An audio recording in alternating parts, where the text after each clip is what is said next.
Hello, wonderful people of the internet. Welcome back to another episode of Simuleo. Swineball, hey, how are you? So today we're going to be working for the first 2 hours on the climate machine, which is what we've been working on a few other times during stream. And then after that, we'll be spending a few hours working on fractals and stuff like that. So let's go ahead, open up a new terminal and talk about what we're doing today. And then we'll go from there. Again, guys, what we're going to be doing is somewhat complicated. So if you have any questions, comments, concerns, ideas, anything like that, feel free to let me know, and I'll totally address it as soon as I see it in chat. And again, if you guys have any problems with, let me see. If you have any problems with sound or audio or anything like that, feel free to let me know. I do think it should be fine, but right, there could still be issues with it, right? Like, for example, you might not be able to hear the music or something like that. I just don't know. I really don't. Like, every single time I start stream, the sound volumes are just slightly different and stuff like that. So what's the schedule? It is currently, we'll say, it is currently 4:20 p.m. PM EST. So basically from 4 to 6, we'll be doing Klima. At 6 o'clock p.m., we'll be doing an algorithm archive review. So review for the algorithm archive. I've decided to do at least one of these every day. And then from, we'll say 6, maybe 20 to 8 o'clock, we'll be doing fractals. Hopefully finishing up that chapter for the algorithm archive. So that's the given schedule. Again, if you guys have any questions on anything, feel free to let me know. So what are we working on with Klima? So if you don't know, Klima is, let's go here. Klima is the Climate Modeling Alliance. So this is also known as a climate machine, which is the code base that we're writing. Basically, it is what it says. It is a new climate simulator. That's what we're working on here. And in particular, I'm focusing on a small subset of problems that we're dealing with in Klima. In particular, Klima has to deal with GPUs, but it also has to deal with high-performance computing, and therefore it has to deal with distributed data. Okay? Sorry I'm late. 3 Blue and Brown is finishing up a stream. Yeah, no worries. I mean, 3 Blue and Brown's, keep watching his stuff. So we have to deal with GPUs and HPC, which means because we have to deal with distributed stuff, we have to deal with a particular API known as MPI, the Message Passing Interface. So in the combination of GPUs and MPI, we have this thing called an MPI state array. Now, this is a 5-dimensional object that's really annoying to work with. And what we're trying to do is we're trying to enable people to allow reshaping on this thing. Now, if you were here for the past few streams, you'll know that we worked on this for a good bit, but we made some headway off stream, and I kind of want to talk about it a bit more. So let's see. Hi, I refactored my script with the help of the Discord server's total silence. It got me thinking that we should have rubber duck emoji on the server. Yeah, maybe we should. In fact, maybe I should have a rubber duck emote. I was thinking, someone set an emote, like a cow rubber duck emote or something like that.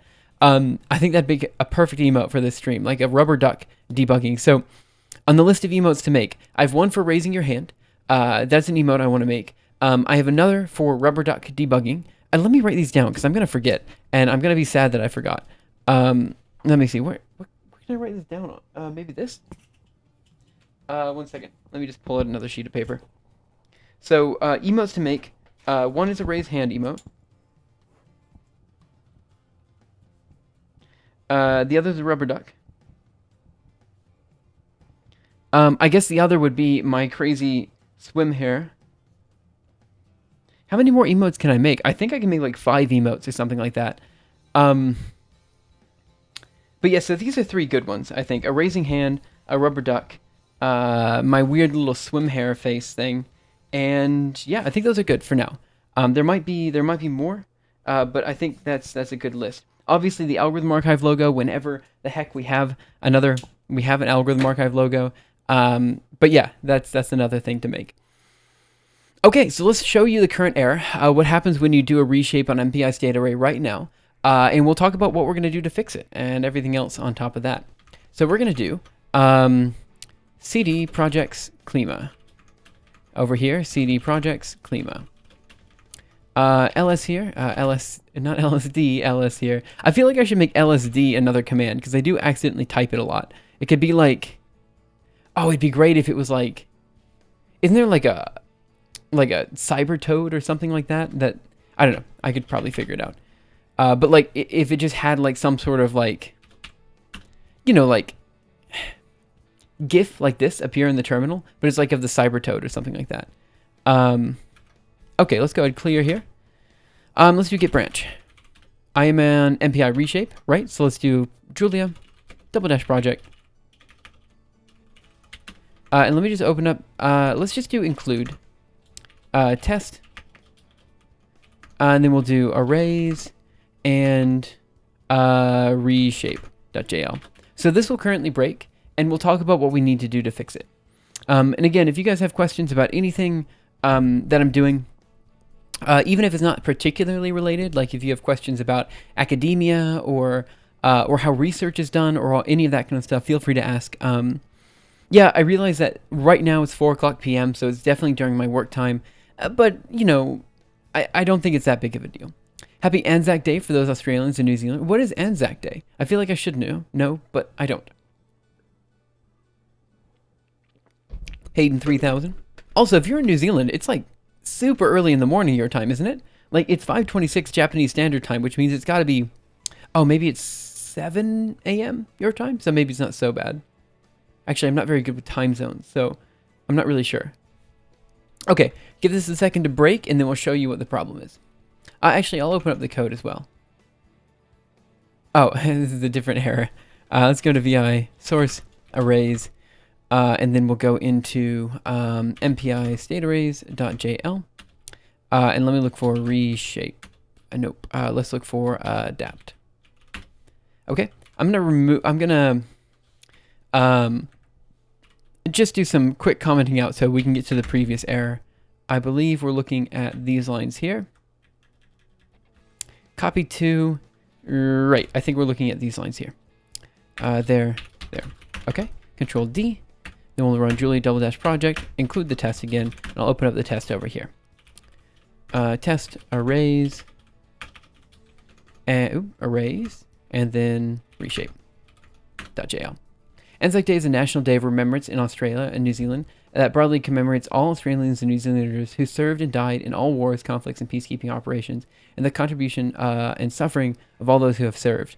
That, I mean, I'm happy that you guys are celebrating that, but I also feel like, is it really a celebration more than I don't know? It sounds like Patriots Day in the U.S. or something. It's kind of like, you know, you remember all the people who served and died, and I don't know if it's like a happy or sad thing, but regardless, yeah, happy Anzac Day.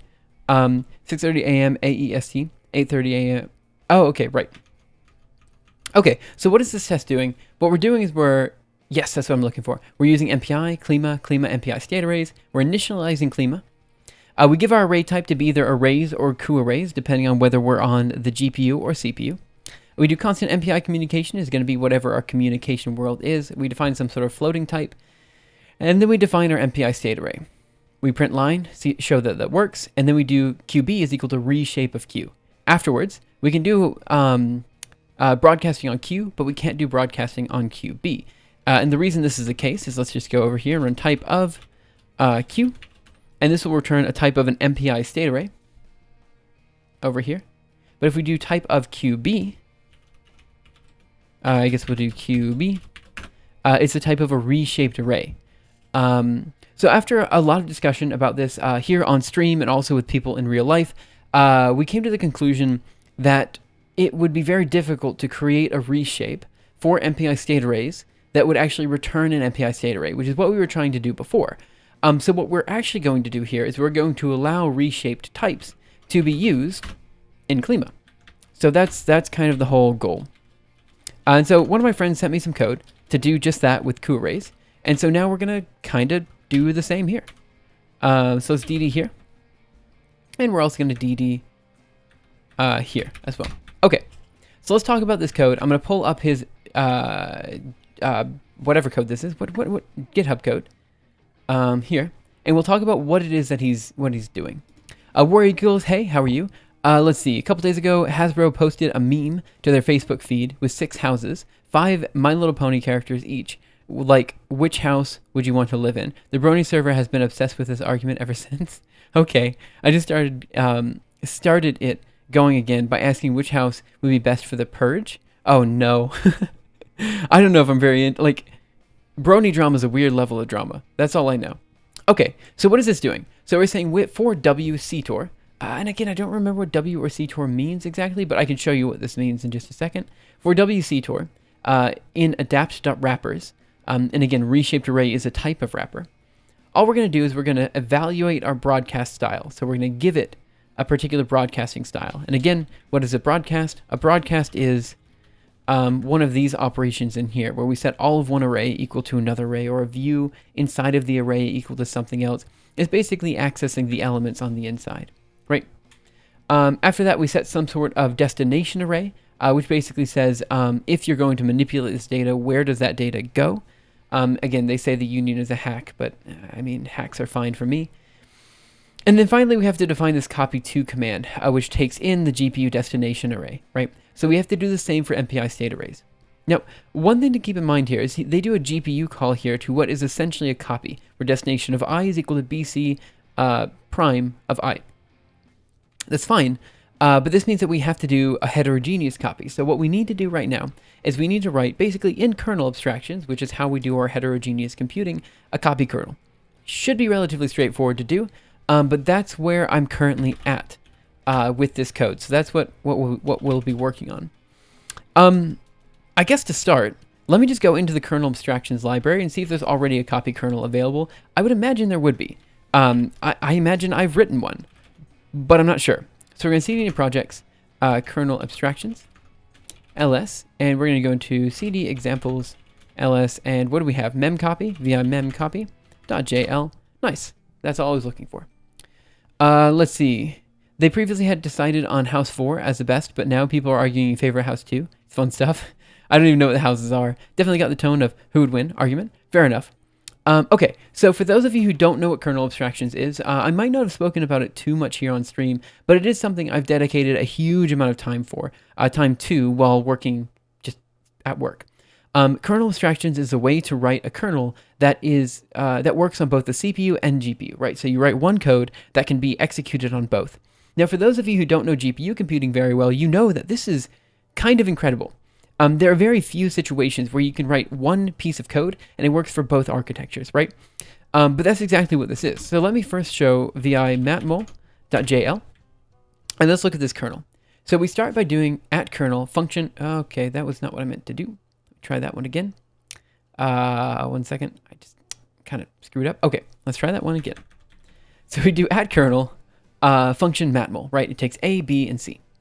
What we do is we create an ij, which are our indices on the inside, and we have some sort of temporary sum. Again, it depends on how you want to do this, but this is just how we're doing it. And we just say for I in 1 to size A, we have a temp sum of aik times bkj. Now, if you're familiar with matrix multiplication, this is pretty, you will have seen this before, right?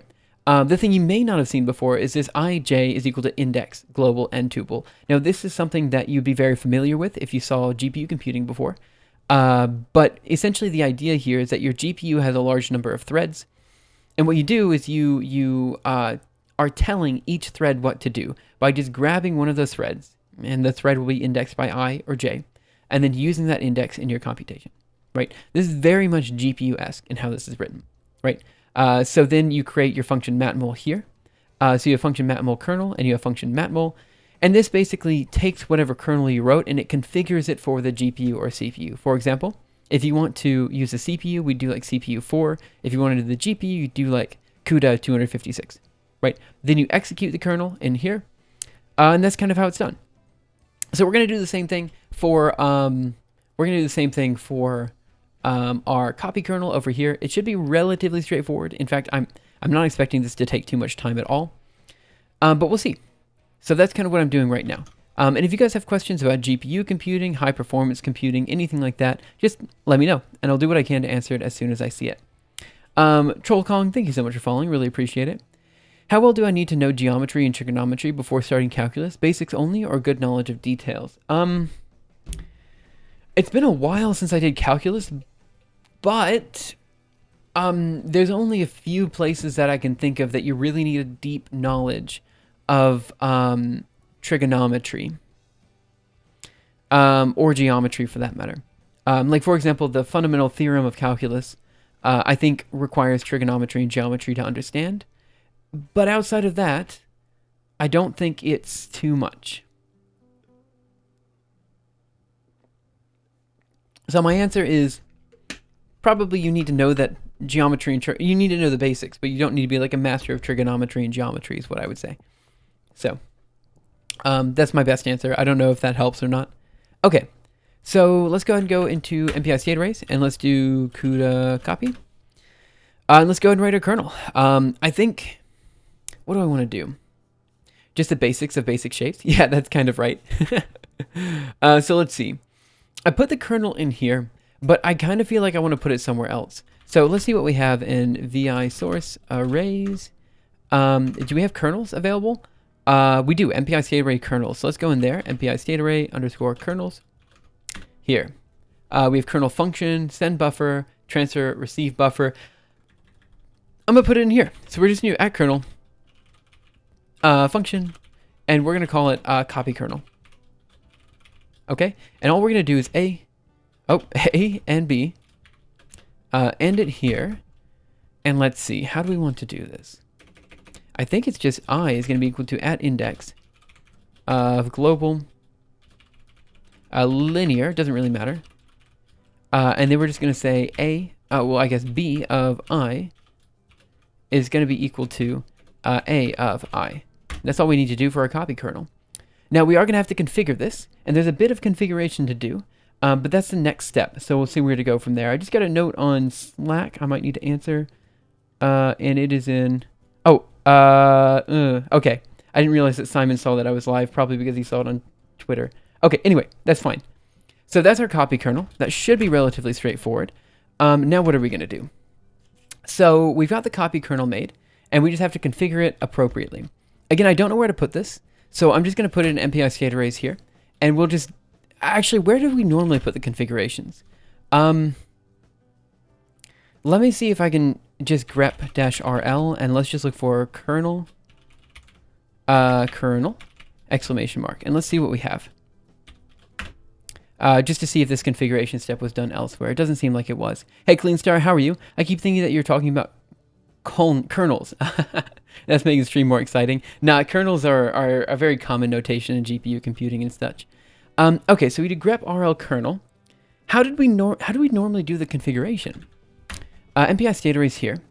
Base.similar. I guess I could look at one person's old pull request to see where, like when we initially changed to kernel abstractions, I don't know where the configuration step is done. So the reason this matters is because I'm interested to see what we do for this CPU4 and CUDA 256 argument. So that's why I care about that.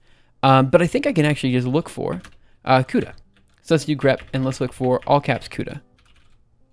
Yeah, maybe something like that is what I'm looking for.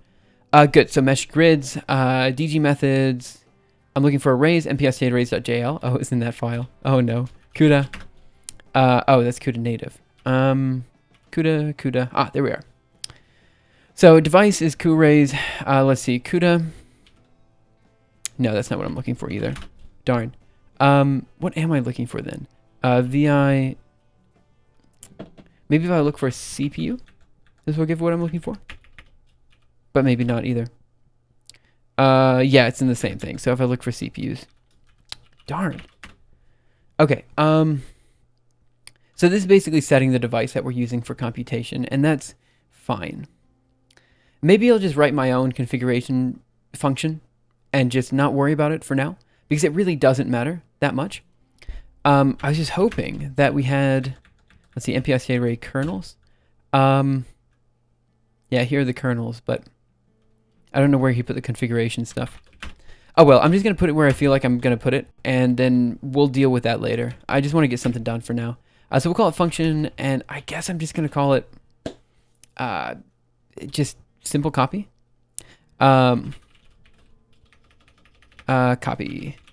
I don't know. What should I call it? It's just a copy kernel. So we had, I guess I can just call it copy, but copy is already Julia syntax, and it's going to tell me that you can't overload base.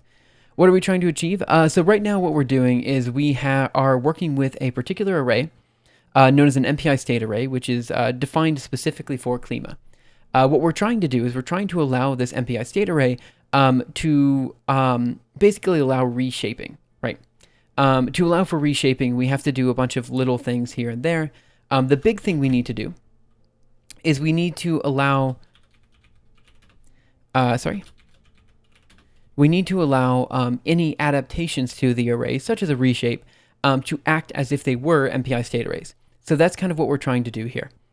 Now, in order to do that, we've got to define a bunch of different things, and one thing we have to define is, yes, so we have to define a basic copy2 function, and so that's what we're working on. What repo, what branch are you in? I am currently in, well, I'm in Klima, so let's just go here. github.com/Climate Alliance. Sure, Klima. So I'm in Klima, and the branch I'm in, so here's Klima.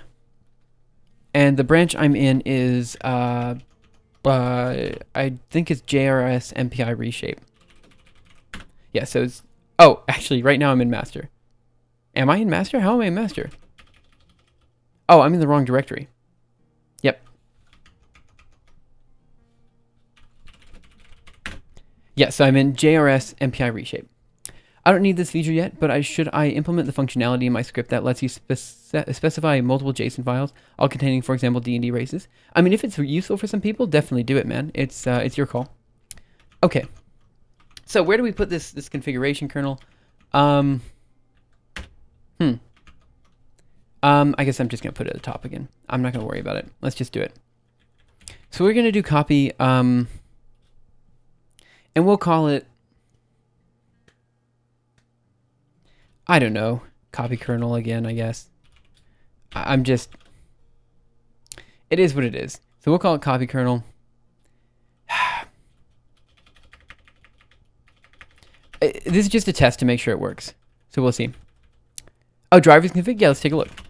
VI Klima source driver driver configs.jl. And let's see. CUDA. I don't know if it's there. Hey, Gathros, how are you? I hope you're having a wonderful day. Let's see. Driver configuration. I don't know if it's here. Because like what I'm looking specifically for are these configuration kernels. So let's make this huge again. So I'm looking specifically for this function here, right? So all it's doing is basically we have one kernel set for our CPU, one kernel set for our GPU, and then we just launch the kernel. So we're looking for this kernel launch. And I'm not sure what the notation was during the time. I guess what I can do is I can just go to Klima, and we can go to pull requests. We can do closed. And let's just look for kernel abstractions. Yeah, I looked for CUDA, but it gave me too many files, and I didn't really update kernel abstractions. Oh, no, that's not what I'm looking for. Move to kernel abstractions. Has to be this one. There's a lot of discussion on this one, so I'm not sure if I'll find what I'm looking for either. Is PR? Well, here's the PR. So let's see. I'm just going to keep scrolling until I see something that looks like what I'm looking for. Maybe it's in here. Nope. Nope, probably not. Base that's similar. That'll show the line of code too. Yeah, okay, yeah, let's try that. Yeah, why not? My bad. Bam. Okay. Okay, that's a bit too much. Let's see. Mesh grids, devices, VGO is array. Right.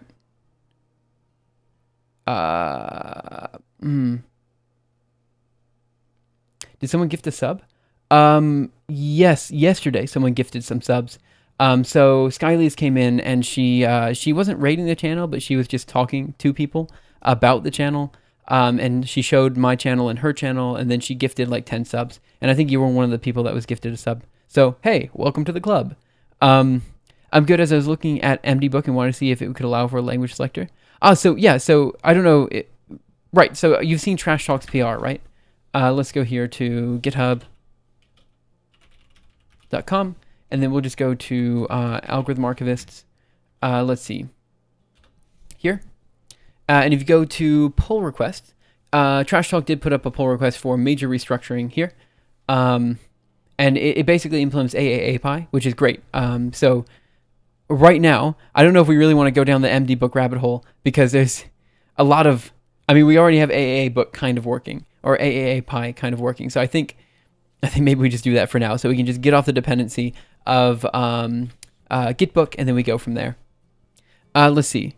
They'll show the line of code. Why do I have something in front of my name? Let's see. I think I caught up on chat. If there's anything else if there's anything else that I missed, feel free to let me know. Okay, this again doesn't help me, because again, I'm looking for the specific, oh, you know what I can look for? ND range. That'll do it. There we go. Perfect. Except I kind of just want to just do this. RL? What do I normally do? Just grep RN? R? What grep did I do before? Grep, history, grep, grep. Oh boy. So grep RL, that's what I do. What did I do here? Oh, RN. Okay, so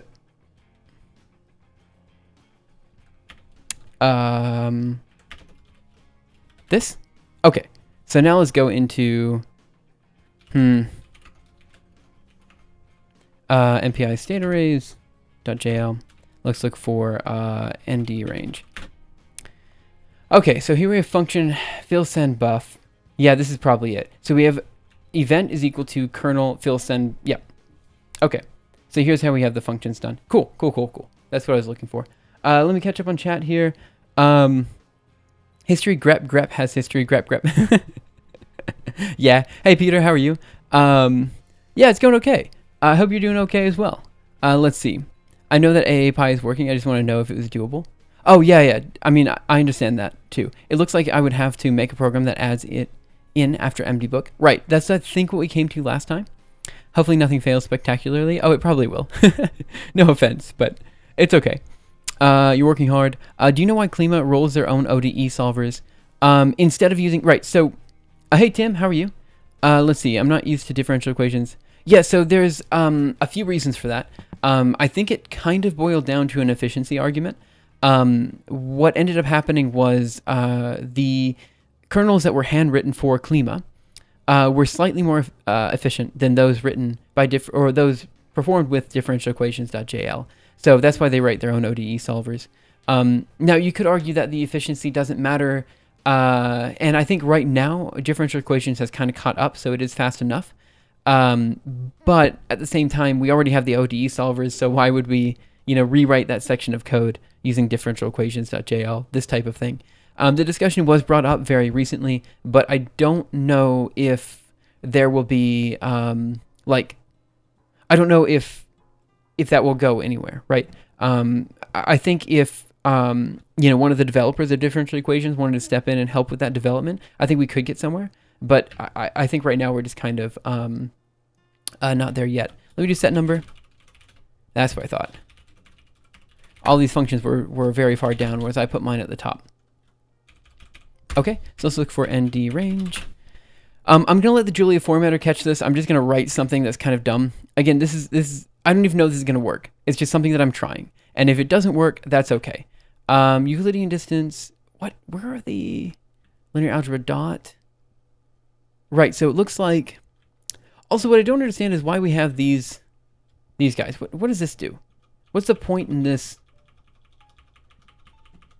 intro-outro thing? Is that like a... I don't know. Anyway, so let's go. So we do function. I'm just going to call it Klima copy. I know it's dumb. I know this isn't accurate. I'm gonna work on that in just a second. So Klima copy, what are we looking for? I think we're just looking for A and B here. And then we're going to end it here. And one thing I forgot to do is update kernels. .jl. I don't know if you can hear the music right now, but this is definitely that song. Let's go here. And we're going to go there. Everything dispatches on buffers? I guess so. How do you like Julia compared to Python? Library ecosystem still young for stats modeling, etc. Or is it caught up? Within, yeah, maybe, yeah. Within the squirrely brackets. As far as Julia is concerned, for everything that I do, I am a big fan of Julia. I think it works very well for the stuff that I do. In particular, because I'm doing like kind of low-level GPU computing, Julia is one of the best implementations, I think, in terms of just using the GPU. It's much easier to do that in Julia than it is to do in CUDA, for example. Now, does that mean that Julia is the best language ever? No, I've got a lot of complaints with Julia. It uses way too much Unicode for my taste. There's a lot of little things here and there that I don't like about it. But that said, I think it's really useful for its niche, and its niche is, people who want somewhat high performance out of code that's somewhat easy to write. And I think it does very well. In fact, this project right here is showing that it does very well, right? Like we're doing a large-scale climate model entirely in Julia that works on GPUs and CPUs heterogeneously with fantastically fewer lines of code than many of our competitors, I think that's really cool. So, what's your problem with Unicode? I just think it's stupid. Like, I don't like it. That's my whole thing. Mr. Sarcastic, thank you so much for the subscription. Really appreciate it. I'll go ahead and put a simul cow in chat. But yeah, thanks so much for the support.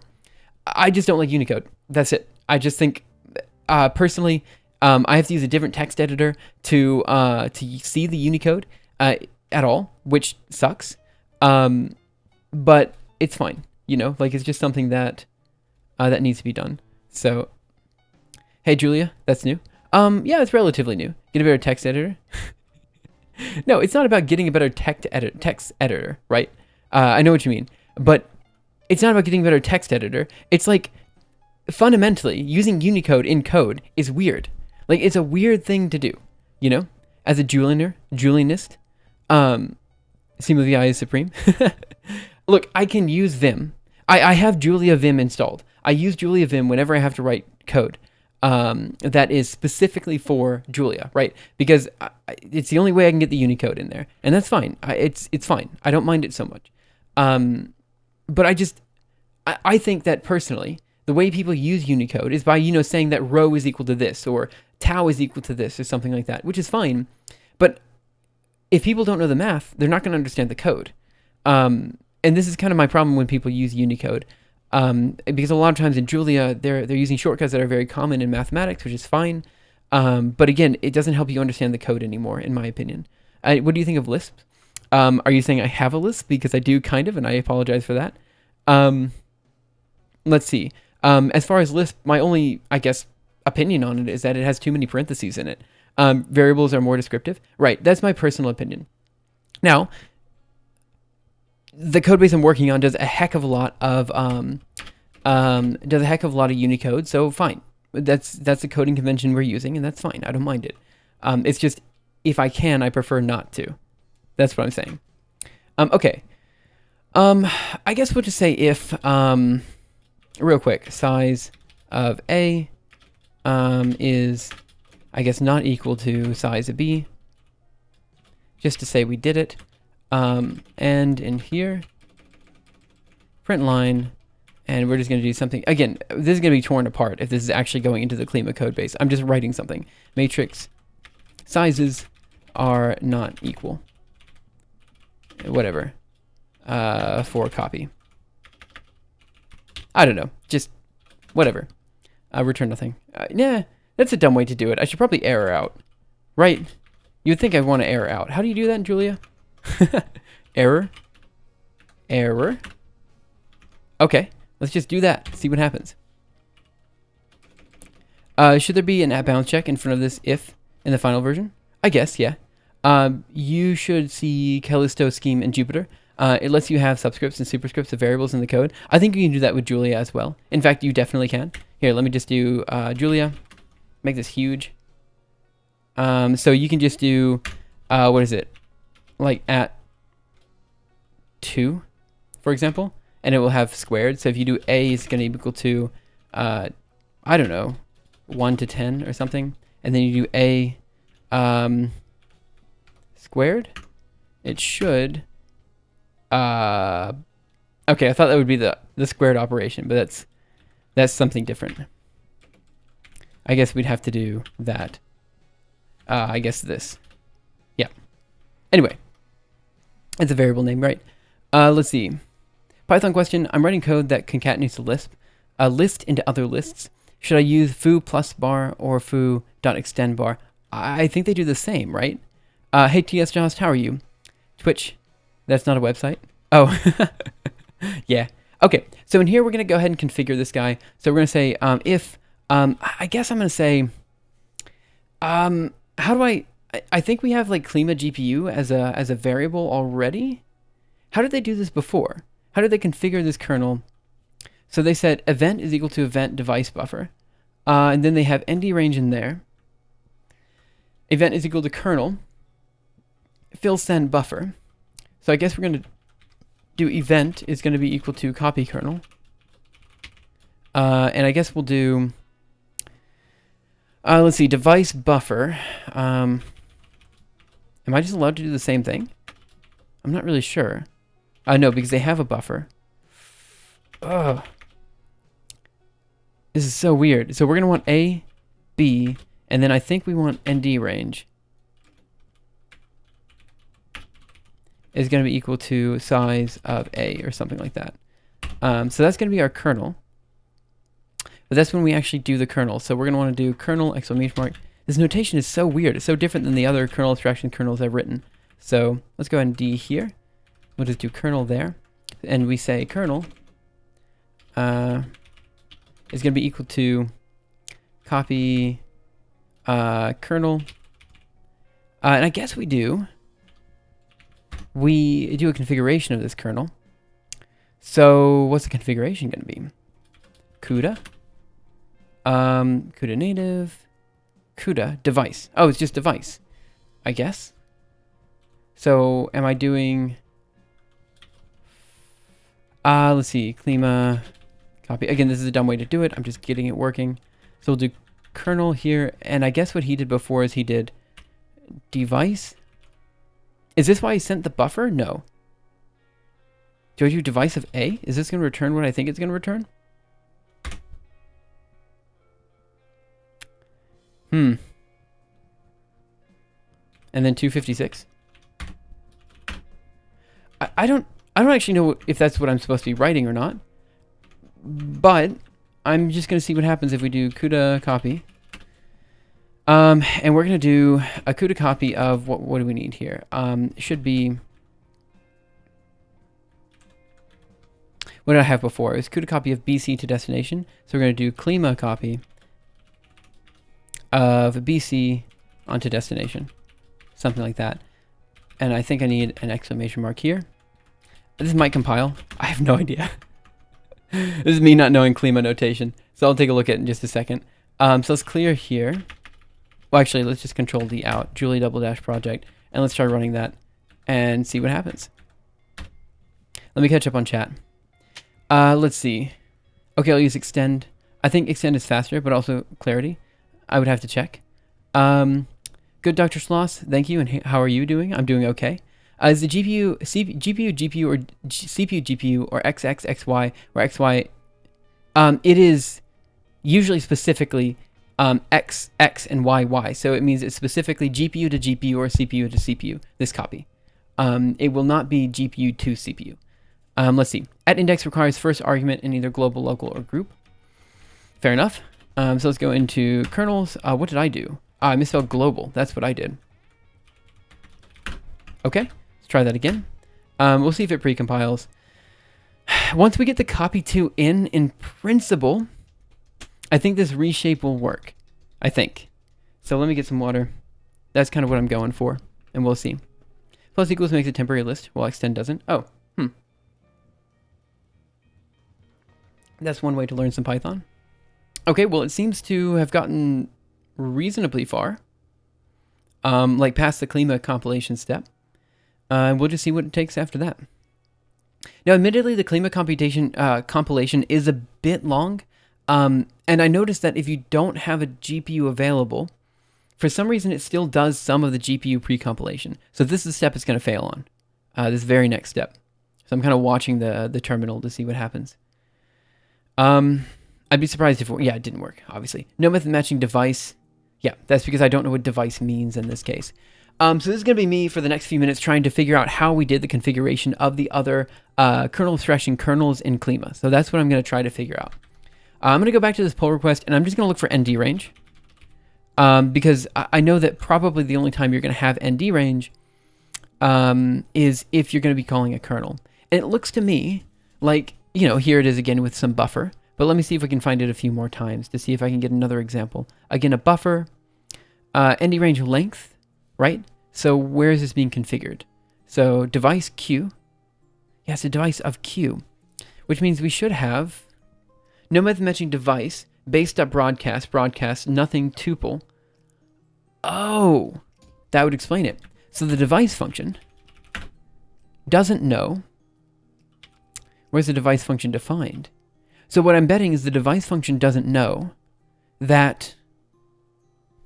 Right. So what we're doing here is we're reading in a reshaped tuple, right? So the problem is the device function probably doesn't know that underneath this reshaped tuple, it is a GPU or CPU object, right? Because you have to go through the whole reshaped thing. MailDT, hey, how are you? I assume if you're going by your GitHub handle, I know who you are, and I hope you're having a wonderful day. Okay, so then, what are we doing next? So this device thing should be the thing that configures. This is so messy. Let me just, okay, I know I'm going to be on CUDA for this. Let me just change this to CUDA here. And let's do Control D and just run that. Because I have a GPU backend, so this should be GPU. And we'll see what happens. Again, I'm not expecting this to pass, but I don't really know how to make it pass after this point. Again, guys, if you have any questions on like anything that I'm talking about here, I realize what I'm doing is rather complicated. It's really in the weeds for this type of simulation. But I do welcome any questions you have, about the Julia ecosystem, stuff like that. I'll do what I can to answer these questions. I'm not necessarily the best person to do it, but I'll do what I can to do so. Part of the reason I'm doing this stream is because it keeps me motivated and focused on getting work done. But another reason I'm doing this stream is just to, talk about Julia, talk about these types of issues with people so people know more about it. So, of course, I'm willing to talk about anything you want to discuss. And, of course, if you have any problems with the stream, you can't hear me or something like that, feel free just to let me know. What was that? Holy cow. GPU compilation of GPU copy kernel. Oh, boy. Oh, you know what? Let me try this in another Julia version. So let me try this in Julia 1.3. And let's see what this does. I was using Julia 1.5, and I don't think the most recent version of kernel abstractions works with Julia 1.5. I think it only works with 1.4 because there's like a cassette issue underneath. The walls are stained in blood red text. Yep.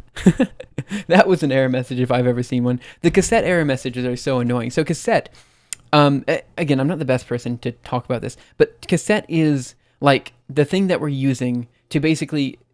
Okay, so right, we write a kernel. This kernel is then sent to either the GPU or CPU, depending on how you configure it. So in this configuration, we're configuring it for CUDA right here, and then we're sending it off as a CUDA kernel. So cassette's the thing that basically takes that kernel that we've written and configures it. It basically rewrites the code so it can act on the GPU. Now, there's a bunch of really cool things you can do with cassette, and honestly, I'm nowhere near talented enough to tell you exactly everything that you can do. But I can tell you that it's a pain in the butt. And I think anyone who's used it will probably say the same thing. Fear of Code, hey, thanks so much for following. Really appreciate it. Nano, man, what is this error? Okay, GPU compilation of GPU copy kernel, cassette context name type, passing and using non-bits type argument. It works. What works? Like, clearly the code doesn't work. Okay, so what do we have here?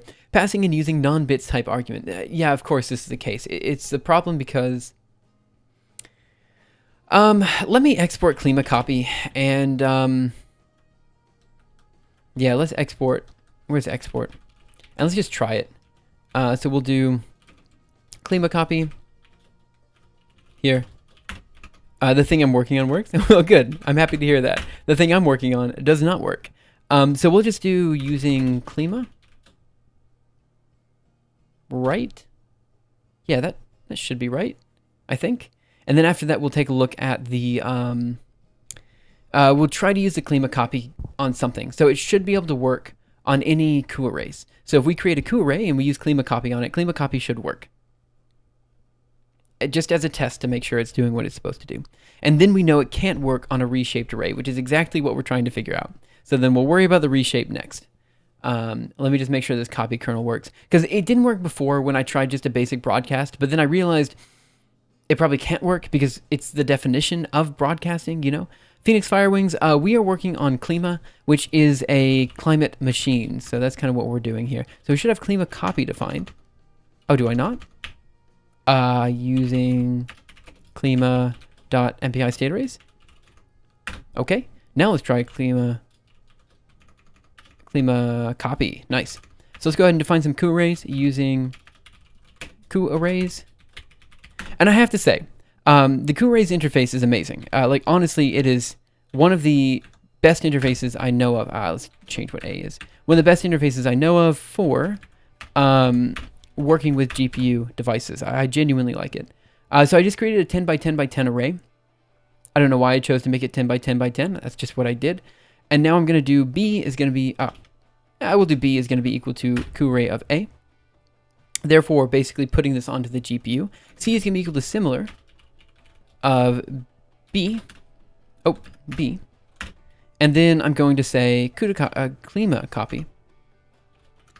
And it should be an exclamation mark. Oh, crap. Did I forget the exclamation mark? Probably. Yeah, I think I did. Yeah. Is this going to work? Let's see what happens if I do it. C, B. B, C. Yeah, that's what I thought. Try it again. Okay, so we're going to do using Klima, and then we'll do using Klima.mpi state arrays. I decided to not implement extra features at this time. I've left the to-do with it, though, since it would be useful for easily adding extra resource books or homebrew material to the program. No revise. We couldn't figure out how to get revise to work with Klima. We've been trying to figure it out, but like I haven't been able to figure it out, and no one else has been able to figure it out. But if you want to help me out with that, I'd be more than willing to get that done right now. Like, there's a lot of little things like that would be super useful if we could figure out, but we haven't been able to figure it out. Klima MPI state arrays, yes, that's what we're looking for. I don't know what any of this is because I've never used CUDA or anything in that field. Yeah, just ask questions. So CUDA is the primary way in which people interface with GPUs and stuff like that. So a GPU is a graphics processing unit. It's the thing that basically displays all the graphics on your computer. It's been used a lot recently. It's been used a lot recently for just doing basic computation. That is to say that nowadays using the GPU is very common for high performance computing. You're right, it is specifically an NVIDIA GPU. So using a GPU is very good for high performance computing because it's got a whole bunch of cores that are displaying your graphics all the time. And these cores are very good at doing small amounts of computation. But because you've got a lot of them, you can do a lot of this computation in parallel. I really botched that. I did not give a good description there, but I'm hoping this makes sense. The GPU is a computing device, and we're using that computing device here. The big shtick with Klima is that it's heterogeneous. So you can do both. GPU and CPU computation. Yeah, feel free to give a description. I'm sorry I botched that. I was typing at the same time. A GPU is like having a ton of kindergartners solve a bunch of addition subtraction problems. Right, except, yeah, that's correct. Look, I mean, let's try C, and let's try B. Good, so Klima copy works. I forgot that it returns an event. So all kernel abstractions kernels return events. So Phoenix Firewings, no, I know what CUDA is, but I've never used it or the APIs around it. Oh, fair enough. Does Julia also support both AMD and NVIDIA? The answer is technically yes, kind of. But honestly, this year, a lot of people are putting some work into basically making kernel abstractions, what I just showed and am showing today, work on AMD as well as NVIDIA. So by the end of the year, maybe sometime into next year, we'll have an API that works on both. But right now, we're mainly targeting CUDA. So that's the main goal right now. But AMD has been doing fantastically in the HPC space recently, and I think soon it will be worthwhile to look into AMD GPU cards as well. Hey, Jump Out, how are you? Okay, so the Klima copy works as intended, which is great. So that means we have the copy. So now I have to figure out why what I tried to do didn't work. Let's go back to our broadcast over here. Yep. Okay. So essentially what I'm trying to do is I'm trying to recreate this broadcast.jl file, except using MPI state arrays, instead of writing it with cuarrays. So that's what I'm trying to do. And we'll see how that goes. Delphi 1024, do you write the kernels in Julia? Yep, you sure do.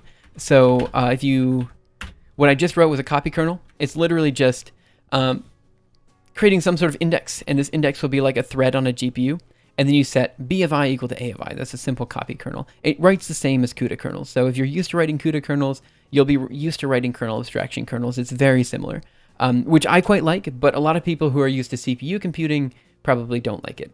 But it's GPU, you know? Fun fact, PC Builder Simulator has an achievement named Best of Both Worlds that you get by pairing an AMD CPU with an NVIDIA GPU. Oh, huh, okay.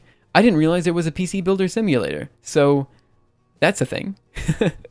Okay, in fact, I might have that.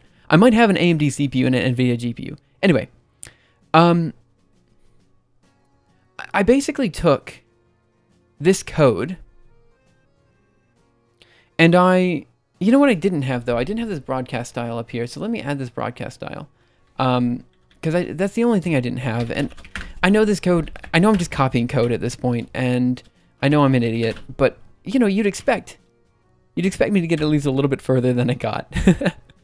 So let's see, what do we have here? Here, I'm just going to put it down here. Again, I'm going to comment it all in just a second once it works, because for now it definitely does not work. So we'll do MPI state array, write this, go over here, Control D. I'm going to no longer export Klima copy because we just tested it and it seemed to work okay. Okay, so let's run Julia double dash project, and then we're going to run the last include, which is up here somewhere.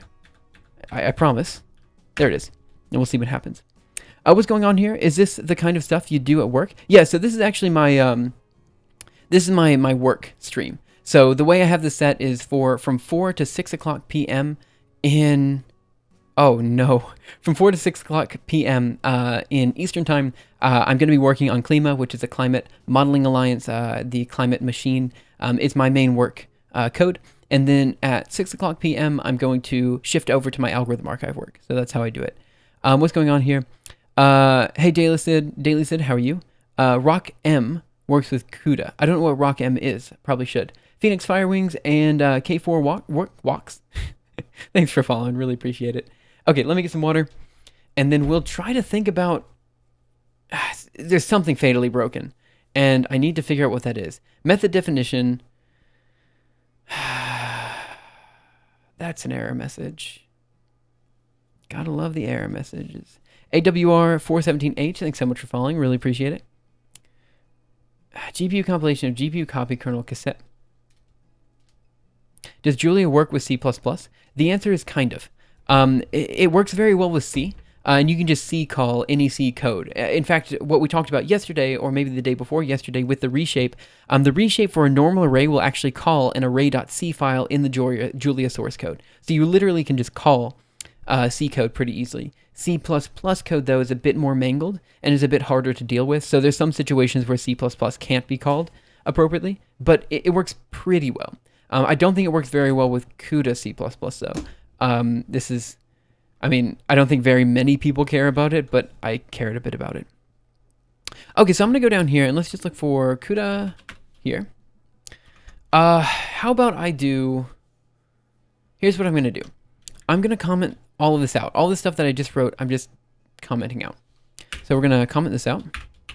And we're going to go back. Oh, or we could commit it and go back to master. We're going to comment it out. That's too much work.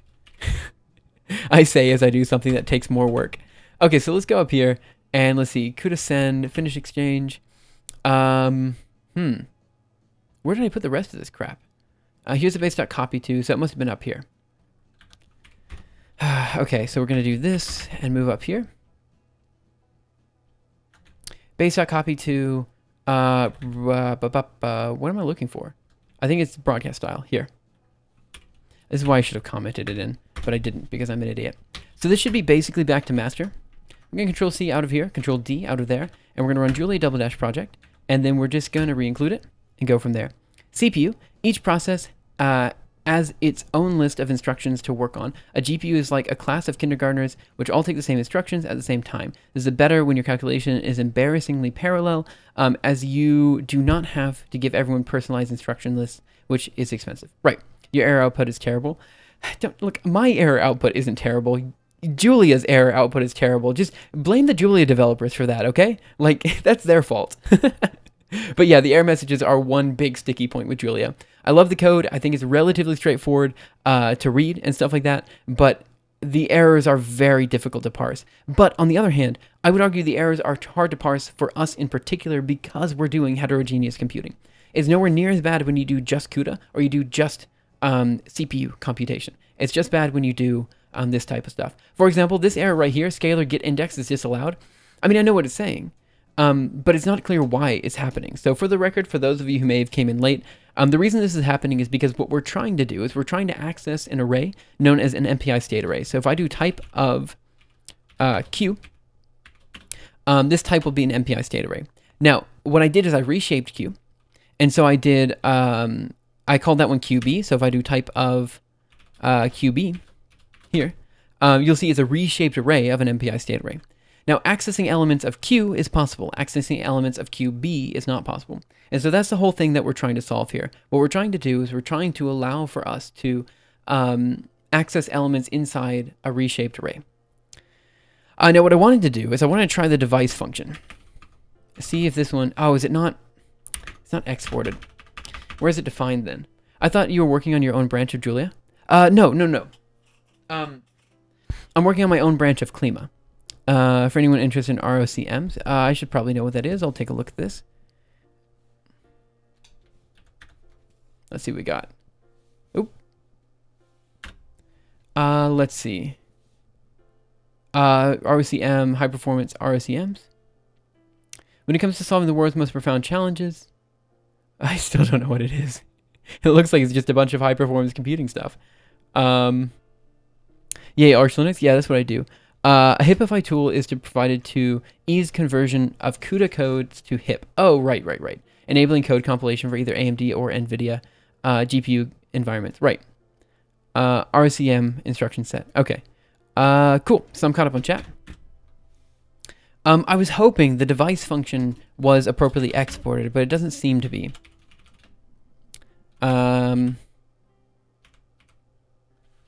So I guess I just need to export that. I guess I need to figure out where it's defined to export it. So let's do grep-rl and we'll look for a function. That's not how to spell function. Let's try that again. Device. Right. Okay. So maybe device. Crap. Where would it be defined? Okay, MPI state arrays.jl. Let's go for a device. Maybe it's in driver. Let's go back to our pull request. Let's see if we can find it. Oh, that's a new bookmark. Crap. See, this is one really, like... come on, I pressed bookmark again. Device. Q, yep. I was just looking for... There's 28 matches, so we can probably find it in here. Oh, or unless he didn't actually redefine it. Is it something like LLVM for GPUs? I imagine so. I'd say in drivers. Right, let's take a look in drivers. HIP is for CUDA, C++, so it's not usable with Julia. But we have rock arrays. Oh, cool. Let's take a look. Let's see. Of course. Rock arrays is currently an experimental package. Oh, right. Cool. So is this going to be linked with the AMD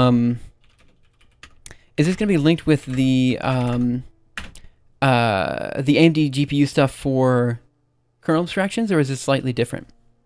Okay, so we went in drivers. Maybe driver.jl. Source driver driver.jl device. CUDA native device. Nope. Source driver. Let's do grep-rl device. Okay, it's only defined there. So device should return. This is what it should return. It should return either CUDA or CPU. Because I think those are the only things that you can dispatch on for kernel abstractions right now, so far as I'm aware. Passed my thesis. Oh, Folster, amazing, good job. I'm super happy for you. I don't know if you can show your thesis anywhere, but yeah, I'm super glad because that means you're basically done with school from now on. Like you were done. It's super cool, man. Dang it. Yeah, I was hoping it was there as well. Okay. Let's go back. Back another directory. Okay. Let's cd into source. Let's just do grep-rl device. Oh, that's not how you spell it. Let's try that again. Device. We have it in mesh, ODE solvers, linear solvers, arrays, CM buffers, DG methods old. I'm looking for something for kernel abstractions is what I'm looking for here. But none of these seem specifically kernel abstractions-y. So maybe the device function does something different than what I was thinking. So maybe what I'll do is, can I call the device function in test, you think? Okay, let's try this then. Let's cd back a directory. Let's go into vi source. I don't know why I just went back a directory just to go into device. I searched for device. Yeah, I'll show you. I'll search again for device and driver. cd source driver vi. I think it was just driver.jl device. So device is only defined CUDA native.device here, and then length of devices. So that's not what I'm looking for exactly. Okay. So now what I'm going to do, I'm going to, Julix, thanks for following. Sorry I missed that a few minutes ago. I'm going to vi source and then MPI state arrays. One second. Arrays, MPI state arrays, .jl. We know that device is available here. But I'm not sure. Yeah, I'm not sure how to. So it's a device of buffer. And it's event. Maybe I'm misinterpreting what this is doing. Let me see a bit. So it says event is equal to event of device of buffer. Okay. So buffer should be a type of, I don't know, MPI state array or something like that, I would imagine. And then in here we do device of buffer 256. That to me looks like a configuration. That's a configuration. This is the call for the function. Yeah, this is definitely the call for the function. No doubt. Right, so device of buffer is the function that we're looking for. Maybe I can just look for, I feel like device of buffer is only being used in this particular case. Dang. Let's go back. I guess maybe I could open this up in some other, let's see, device of buffer. I figure I can make this way easier. Device QArray is CUDA. That's all it is. So if device is of type QArray, it's CUDA. Which means we have another one which basically says if device is of type array, it's going to be CPU. That has to be what it is. Great, because you can only dispatch on those two things. So then what I'm looking for it must be that if you do device of an MPI state array whose backend is CUDA, or whose backend is CUArray, then you get CUDA. So that must be what's happening here. Okay, so if we do device in the backend's array, I was really just hoping, where is this defined in? I was really just wanting to export it. This is defined in, come on. How big is this file? Holy cow. Yep, still going. This must be MPI state arrays. Has to be. Yep, MPI state arrays.jl. So I can probably just export it. So if we go in here and let's look for export. Let's see what happens if we export device. And let's just control D, Julia 1.3 double dash project. We're going to do type of, include test. And so this will give us our MPI state array, which will be Q, and it will give us a reshaped MPI state array. And I just want to see if I can run device on Q and get back CUDA, and run it on QB and get back nothing, right? And so then we know that, yeah, then we can go a bit further. So we found another issue. It's really subtle. It's really hard to explain, but we're slowly getting there, bit by bit. Let's see. Illinois interns, section 3.5 perform. It looks like CUDA is faster for smaller operations. Oh, yeah. And AMD kicks at larger data sets. That's 2016. Yeah, so the AMD, everything's been changing recently, right? Like AMD has recently gotten really good. So I wouldn't be surprised if the new AMD GPUs really beat the snot out of CUDA, beat the snot out of NVIDIA GPUs. So let's look for a device of Q. Yep, kernel abstractions.CUDA. And QB, error. Good. Okay, so we've isolated the error now. In that we know the main problem is that we cannot... so now what I'm going to do is I'm going to change the test a bit. So let's go into the test. We'll do test arrays, MPI state arrays. Reshape.jl. And I'm going to change the test so that we initialize this so it is disable GPU equals true. Okay? So what this is going to do is it's going to make the backend an array. What should happen is if I run device of Q, in this case, I'm going to get kernel abstractions.cpu.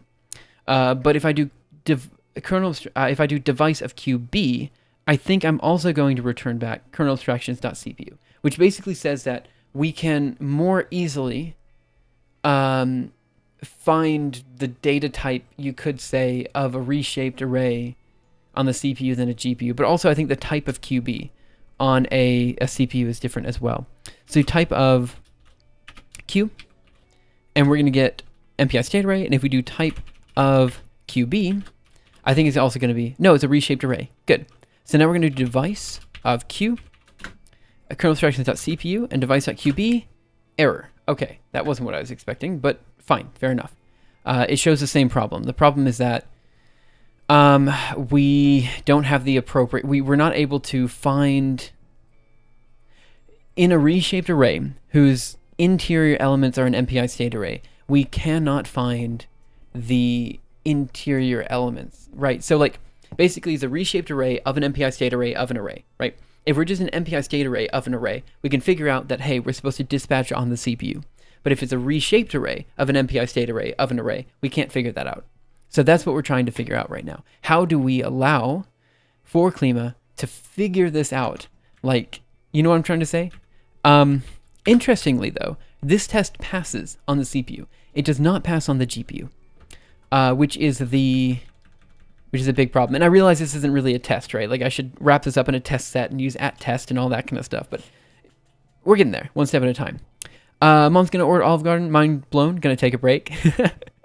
Okay, see you around, Classic Uncle. I will be doing this for another 30 minutes, maybe 45 minutes, while we keep trying to hack away at this. I realize it's kind of really down in the weeds of the Julia ecosystem, but I'm hoping maybe it's interesting to some people. And of course, if you guys have any questions, comments, concerns, feel free to let me know.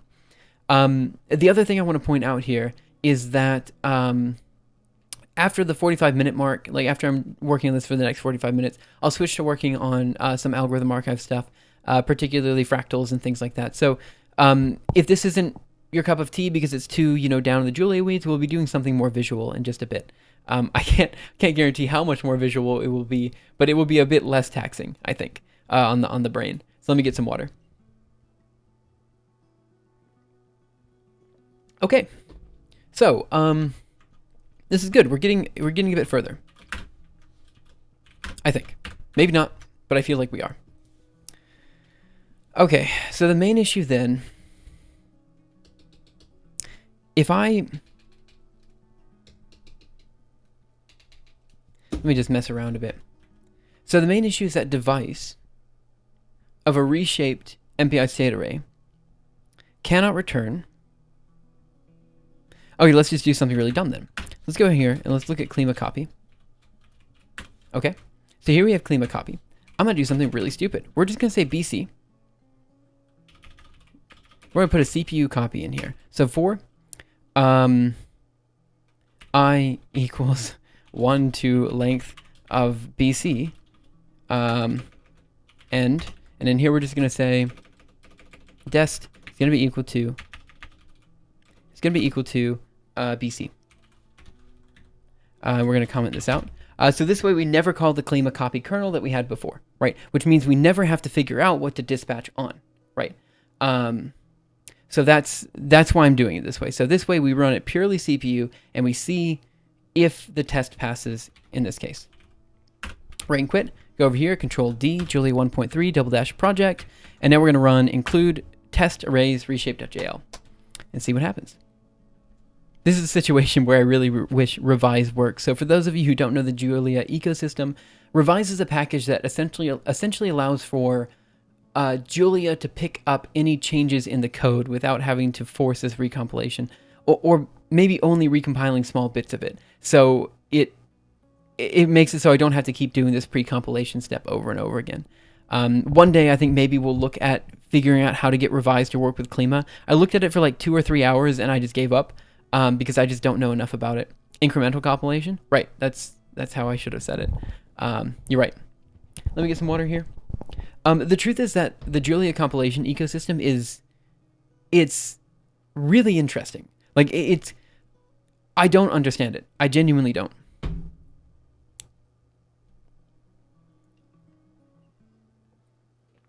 Okay, well that was interesting. Let me take a look at this test. Did I? Ah, right, because I put it on the GPU again. Oops, my bad. Minus. Okay. Control D, Julia double dash project. Try it again. This test should not fail. I'm not expecting this to fail. So we'll see where this goes. And right, so for anyone wondering why I'm doing this stream, again, I do live streams fairly regularly, and it's a good way to change up the pace of what I'm doing. You know, it allows for me to look at things in a different way, and just kind of hyper focus in on particular problems. Even though the chat is sometimes distracting, I reckon it's about the same level of distraction as not having the chat there, you know? Because if the chat's not there, I might accidentally go to Reddit or something like that, you know? Oh, Tim, you're still here. Hey, how are you? So for those of you who don't know Tim, he's another streamer here on Twitch. He does a lot of, he basically has been making a racing game for a very long time. He's really cool. Definitely check him out. Okay.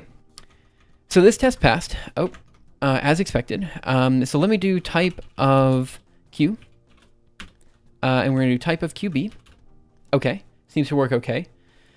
It seems to me like this actually did precisely what I wanted it to do, which is weird.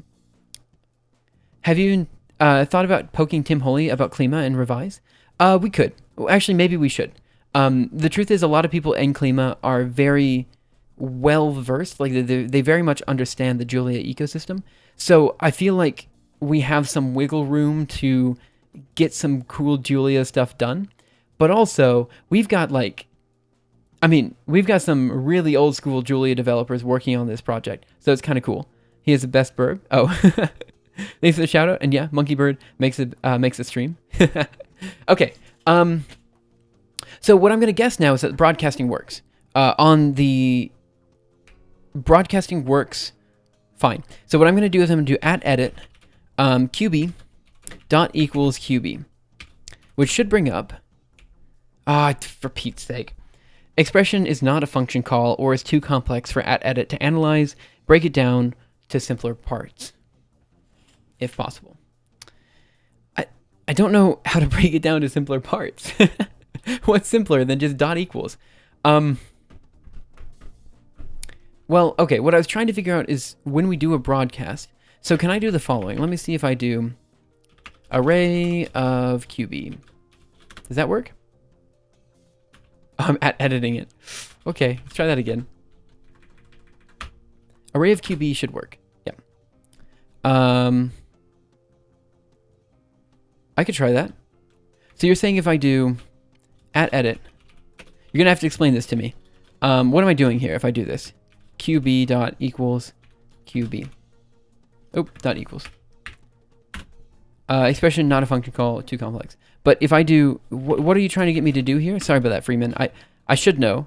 I've seen the syntax before, and anyone who's watching this that knows a lot of Julia will be laughing at me right now. But it seems like you just cast this onto a function or something like that. Yeah, lambda expression. That's what I thought. That just makes it more complex, doesn't it? Like if I'm trying to look at it, doesn't that just... I don't know. So wait. Okay, oh,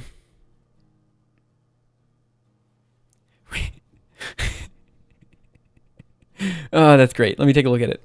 So we're going to do this. There. Okay, does what you'd expect. Couldn't find source file for function. You need to call it too. Okay, fair enough, but that doesn't help me because all I was trying to do is figure out if the broadcast goes through the MPI state array's broadcast that we created. That's what I was trying to figure out. We could already call it just by doing qb dot equals qb. That would do what we wanted to do. In fact, it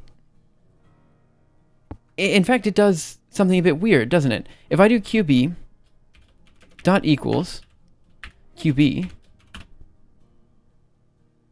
why does that? No way. What is happening? Oh, it's on the CPU. Okay, I was so confused there. So you can't @show a Q array, or you can't @show an MPI state array in the REPL. You just can't. And so when this was @showing the reshape and the MPI state array, I was just blown. I had no idea what was happening. But no, this is probably fine. I mean, it's weird that we have like 3.082 times 10 to the negative 44. But I reckon it's probably working as intended. But does that mean the broadcast is doing what it's supposed to do? That's what I don't know. Let me then write a specific... I had a specific copy CUDA, like CUDA copy. Uninitialized memory? Yeah, maybe it is. In which case the broadcast... let me try... Oh gosh, it's so complicated. Clean my copy. I'm gonna... We might need to create a device kernel that works on... Okay, let's see. What's the type of QB? Type of QB is going to be this, which I think means we can... What was the original QB again? The original QB is the same type. It's a reshaped... Sorry, the original Q is an MPI state array. The original QB is a reshaped array of an MPI state array. So I'm wondering if we can do reshaped array of MPI state array. Oh, sorry, I need a different... array. Can we do this? Is that a thing? Maybe? Reshaped array not defined. That's because it needs to be base dot, right? Is that what I want? Type of QB. How do I ask if something is of some other type? right? So we have type of, and then I want to say, are these two types equivalent? That's my question. QB should be the same as Q. So what we did is, here's a test. Yeah. Here's a test. What we did is we set Q here, which is all just zeros. I'm sorry, I didn't define it with any values. And then I reshaped that. Type of equals type of. The problem is like, I'm asking if the types are equivalent, not equal. And that's slightly different, right? Mr. Fuzzle, thank you so much for following. Really appreciate it. So that's why I didn't think you could just do type of equals type of. But maybe? I mean,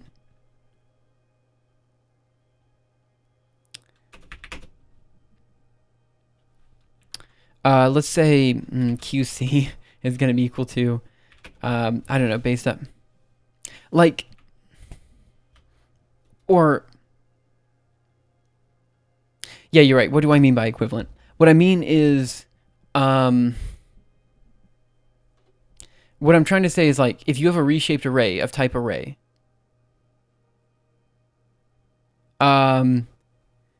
yeah, okay, maybe let's just see what happens. So QB is clearly a different type. Right. So like, for example, QB has L type float 32, but this base.reshaped array of MPI state array of array doesn't really have defined L type, right? So like, clearly this type is not equal to that type, but this type could be specified onto this type, is what I'm trying to see. Does that make sense? Like, if I just further specified your... let me just do something stupid. Let me see if this will do. I don't know. I'm just going to write something dumb. So we can go here. Let's do device. Here's device. We're exporting it. Export. Where do we have this? And I think if event is equal to device buffer, I'm just going to define device functions that act on as a union of array. Okay, let me just create something dumb here. So we're going to do device of, do I have that? What if I do qb.data? Reshaped array, of course, has no field data. Okay, that means that, dang. Okay, well, let's just see what happens. If I do q of reshaped array, maybe base dot, type of, oh no, that's a mess. Have you looked at what supt August? I don't know. Wait, what do you mean? Oh no. Okay, so if we do type of,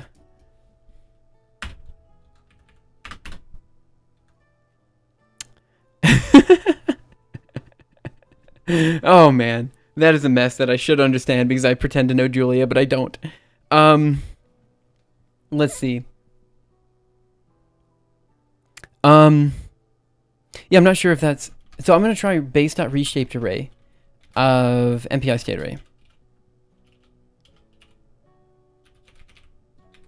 And this should be exported. So what I'm going to try to do is I'm just going to set this equal to, I'm just going to set this equal to CPU for now. Okay? Just to see if this works. This isn't, I'm not going crazy with this. Control D. Julia double dash project. And then I'm going to run the last test. So include test arrays reshape. Oh. You almost got me to say, what's up, dog? Yeah, right, like this guy. That's my up dog command. Base not defined. Oh, don't give me that, man. Of course I misspelled base. Yeah, let me run that in just a second. Okay, so we'll do base. Capitalize that here. Include.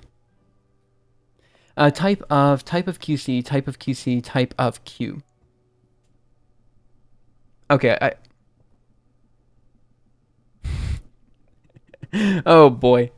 Sometimes I don't know if people are suggesting Julia code or if they're just putting emotes in the chat. Like this one and this one. Oh well, it's fine. Hey Fulcher. It reminds me of Rust Turbofish. What is Turbofish? I I should, Rust is one of those languages I've always kind of wanted to learn, but I never have for some reason, Like it's been on my radar and people have been consistently writing code for it in the algorithm archive, but I just haven't done much with it. So now we should have QB. Yep, and so let me do device of QB. No, doesn't work. Dang. Let me run this. So what did we do before? QC is going to be equal to... does it not exist, or am I just an idiot? QC is going to be equal to... No, okay, for some reason it's not in the history. So we'll do base.reshaped array of MPI state array of array. Okay, and then we'll run this code and see what we got. Type of Q. Q's type is a subset of QC's type, and QC's type is a subset of Q's type. Q's type is a subset of... so I'm asking the first one. False. What happens if I ask the second one?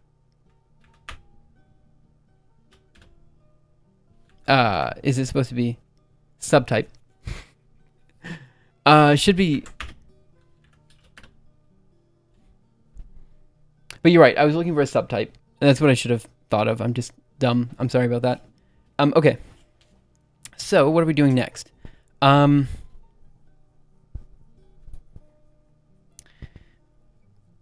Right, so because Q is not a subtype of base.reshaped array of MPI state array, then this device function didn't work. Right. And because... this is super confusing. This is one of those things that, like, I have code.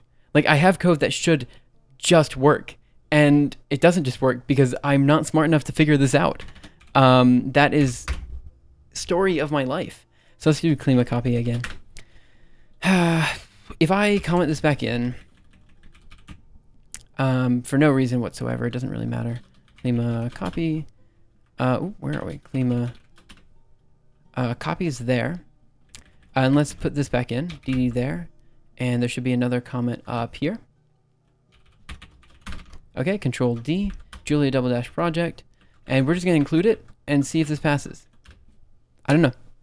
So this should work for a CPU array, is my guess. That's what I'm betting on. I don't know if it will or will not, but it should. And I think what we have to do... No, it doesn't.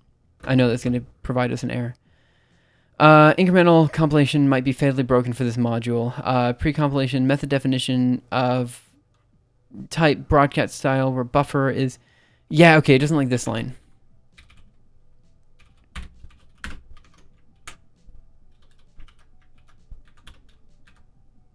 See what happens.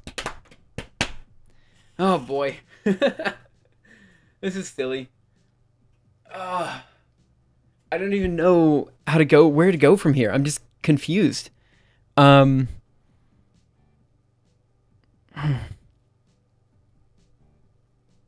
But anyway, if you guys wanted a glimpse into my daily life, this is definitely what I do every single day. I just sit here and bang my head against the Julia compiler. Don't worry, it took me weeks to figure out what kinds of things are valid in Python, but break with horrible errors when accelerated with Numba. Yeah, I mean, yeah. Anytime you accelerate anything, it's a pain. I think we should no longer accelerate code. I think we should always just use the slowest version of any code. What?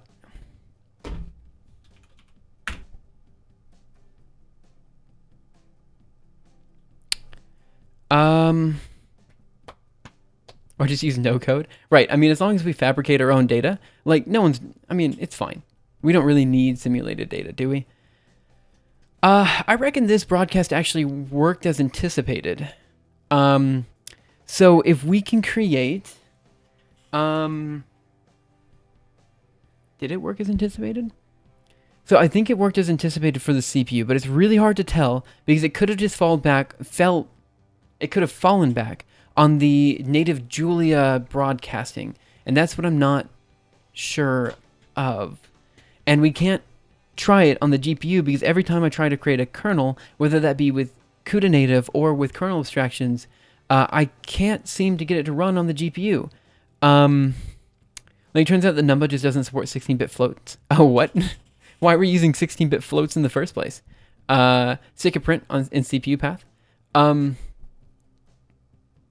Right. Yep. You're right. I'm just gonna put it in this copy too. Put it in copy too. Print line. Doing something. Let's see what happens. Control D. Julia 1.3. Include. See if it's doing something. That's what we're doing today. 3264 works just fine. Right. I mean, that's actually kind of normal. Like, doing 16-bit precision stuff, I always see as more complicated than 32 or 64. But maybe I'm just a noob, you know? That's probably true. So let's see if it's doing something. If it's doing something, then we know we're going through these functions. I know that's a really dumb way to do it, but just deal with it for now. Jigar Dar Barhar, thank you so much for following. Really appreciate it. That's a name. Okay, let's see what we got here. Man, why did this get so complicated so quickly? Ah, it's doing something. Wow, look at that. Bam. So we know we're going through here. All right. Ah, that's a success for today if I ever saw one. It's not a good success, but it's somewhere. So then we know that the issue is... So this is not going to work on the GPU. It just won't.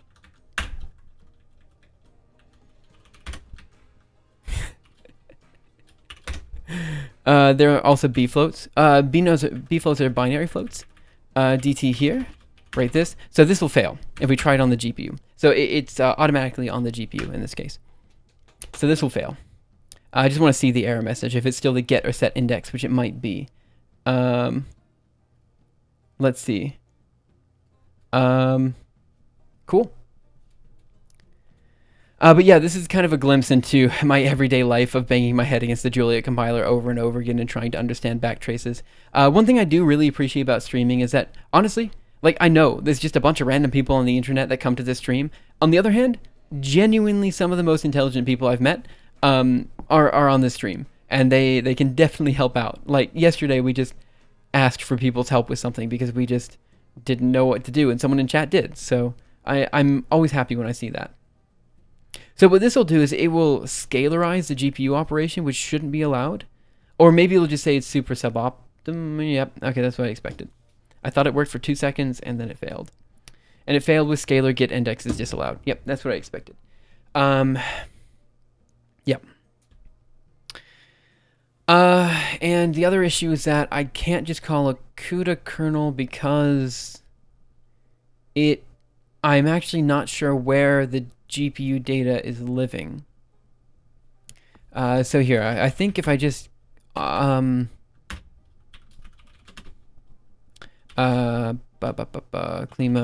copy. Stupid names. I'm just so bad at this. I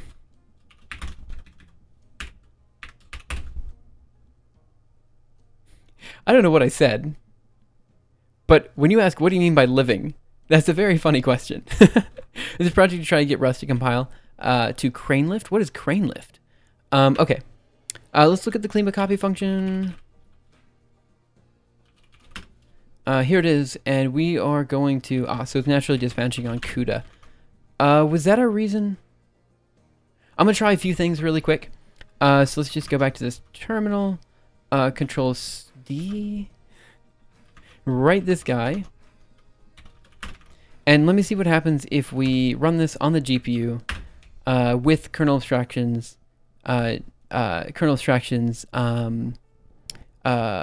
To do this GPU dispatching or whatever. B floats are 16-bit floats, except they have the mantissa of a 32-bit floats and shorter fraction part of to make I 16 bits long. Normal 16-bit floats have longer fraction. Oh, interesting. I was just on call with Elon Musk. Insane. Wait, what? Really? No. Really? What? Why were you on a call with Elon Musk? We asked him that he said... We asked him that what he said, yeah, he's in the Starship factory, is working on a barrel weld. What? That's insane. Why were you on a call with Elon Musk, man? Or woman or child? Okay, that's an error. Let's take a look. And it's an error with cassette. And yeah, that's the cassette error we had before. So now I'm going to dispatch this specifically on the CPU. Okay. And I'm going to go up to the doing something here.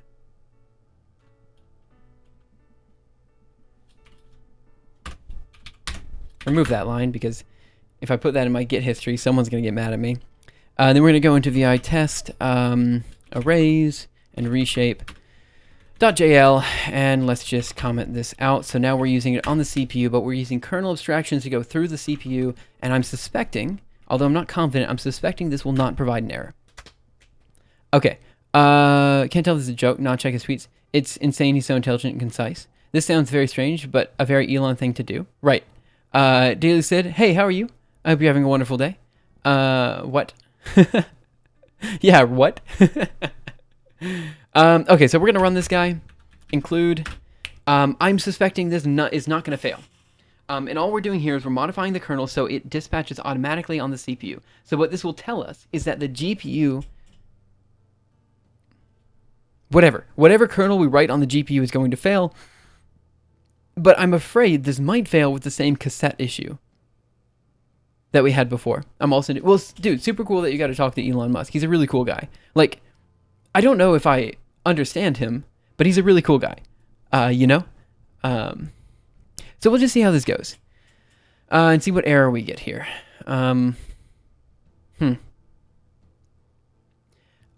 that the hack club thing? Let's see. So, come on. It worked. Okay, so it works on the CPU. It just doesn't work on the GPU. And it doesn't work on the GPU because of a weird dispatching error from cassette. So let's recreate that cassette issue.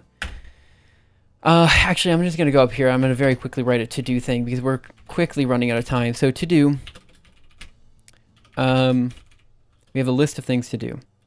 One, create device. Function for reshaped MPI state arrays. Okay. The next thing we need to do is modify Klima copy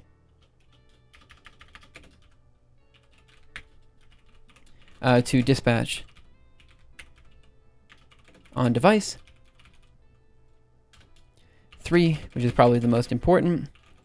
Fix cassette issue on reshaped MPI state arrays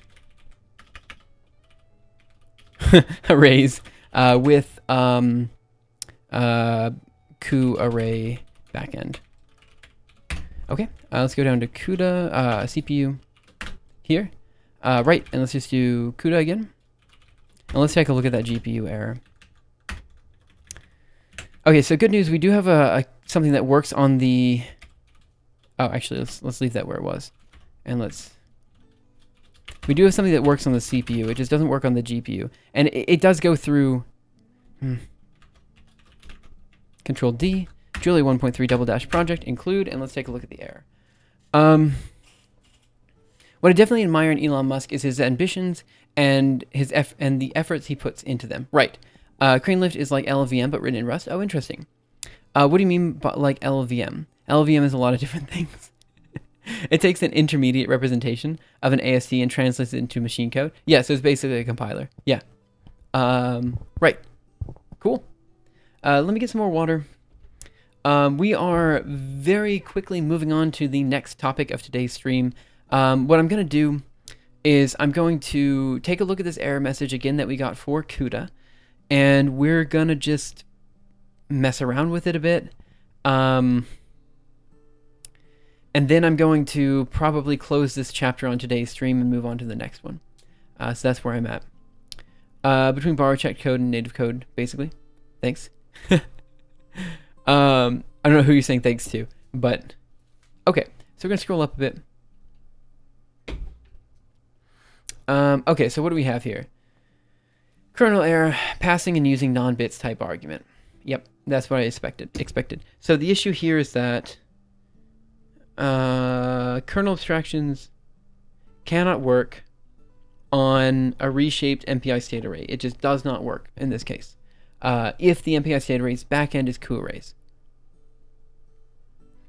That sounds like a problem I can give to someone else. Maybe. We'll see. But what I am going to do, because we did make significant progress here, I am going to go ahead and right quit here. And I'm going to commit what we have. And we'll see where we go. So let's do git status. And let's see what we have. So let's do git add source arrays MPI star git add test arrays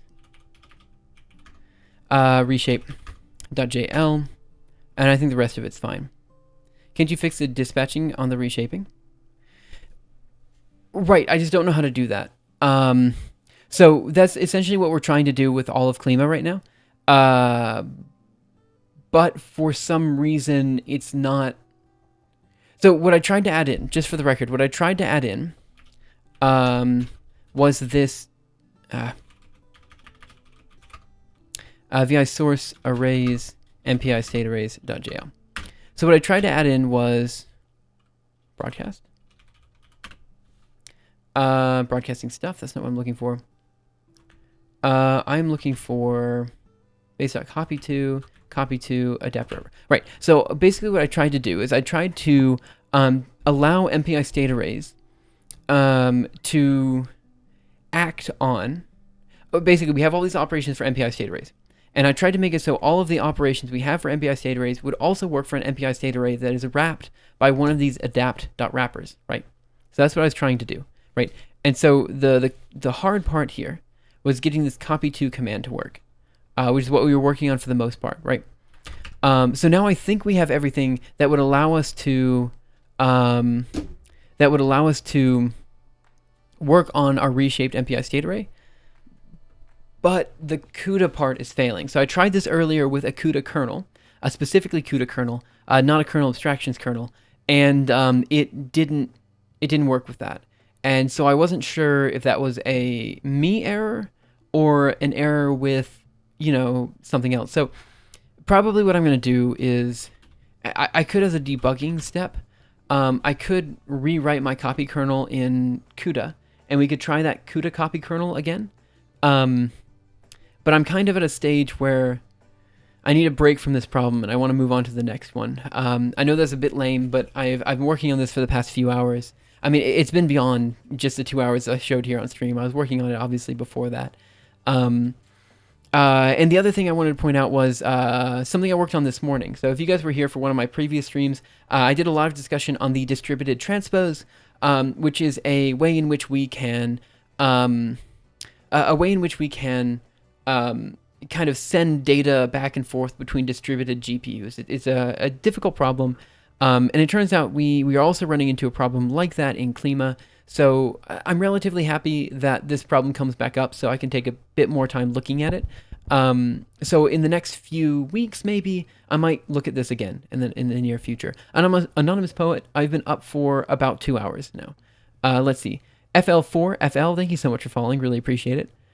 Is there a parameter in MPI state arrays which tells you whether it's on the GPU or CPU? It's not a parameter, it's a function. So that's what this device function does. So if I do device of Q, it will return kernel abstractions.CUDA, which means it is a CUDA. It's dispatching on CUDA GPUs, so NVIDIA GPUs. So that's how you tell whether you're on the CPU or GPU, from what I can tell. So why isn't it in the type parameter? I don't know, honestly. Would it be more helpful if it was in the type parameter? I could imagine that being the case. I think it's because, so let's look at one of the device functions. Device, here. What am I doing? Pressing the wrong button, that's what I'm doing. Device. Right, so here's our device, union array, S array, M array, right? So you could dispatch on it if it were. I don't understand how it being a subtype. I don't understand how that would help here, because ultimately yeah, I don't understand why. But feel free to talk about it. I'm interested in hearing. But yeah, so this is the way the device function works. If device is q of MPI's data array, then you just run device of q.data. Otherwise, you have device of a union of array s array m array, which is CPU. I think there's something wrong with the types here. So like, because this is kernel abstractions dot CPU and kernel abstractions dot CUDA. So probably like you would have to load kernel abstractions in a weird way. I'm not sure why the developers who wrote this in this way, but I do trust them that there was a reason to have written it in that way, unless they just didn't think about it, in which case we can rewrite it, and there's probably something like that. But yeah, let me get a little bit more water. And we're about ready to wrap this up for today, and we'll move on to the next topic for today's stream. Reshape something GPU could have an extra code path. Oh, that's the code path we have. Yeah, that's actually what we were just doing. So it's reshaped. So what we're looking on right now is reshaped MPI state arrays Q array. Like that's the data structure we're working on. Or reshaped MPI state arrays array, right? So that's how you can tell if you're on a GPU or CPU, because the subtype of MPI state arrays will be the subtype of MPI state arrays will be the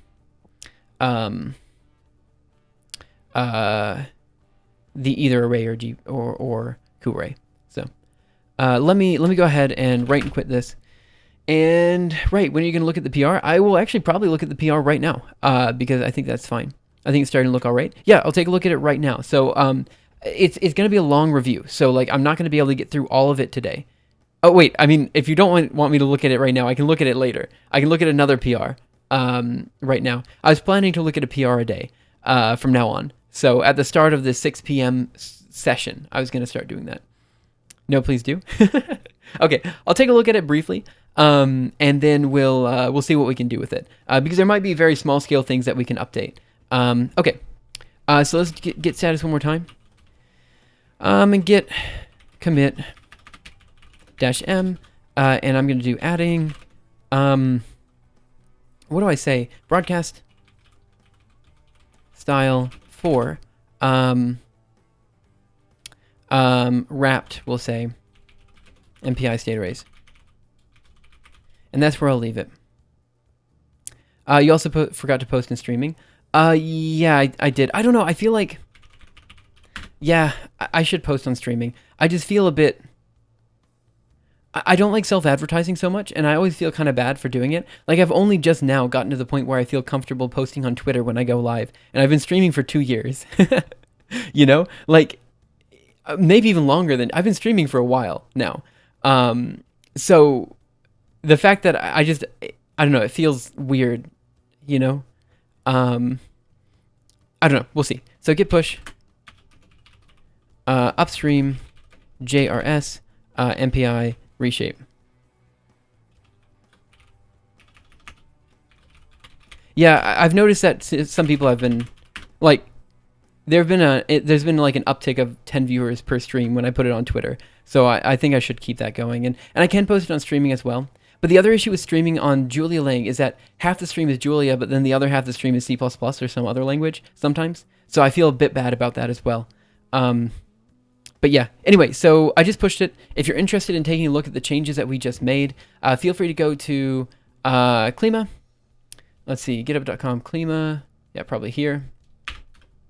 And then just go to this branch. So JRS, you just look for JRS, and then MPI reshape. Yep, and so this is the latest branch with all the latest things in it. Again, we're getting closer. We're almost there. It's just a matter of figuring out how to get this to run on the GPU. Now, I don't know when my next stream will be for this.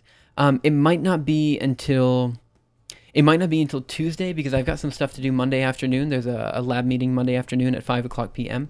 Also, Monday afternoon, I might have to start my stream a little bit after 6 because of that. So Monday afternoons are always iffy as to whether I can do a stream or not.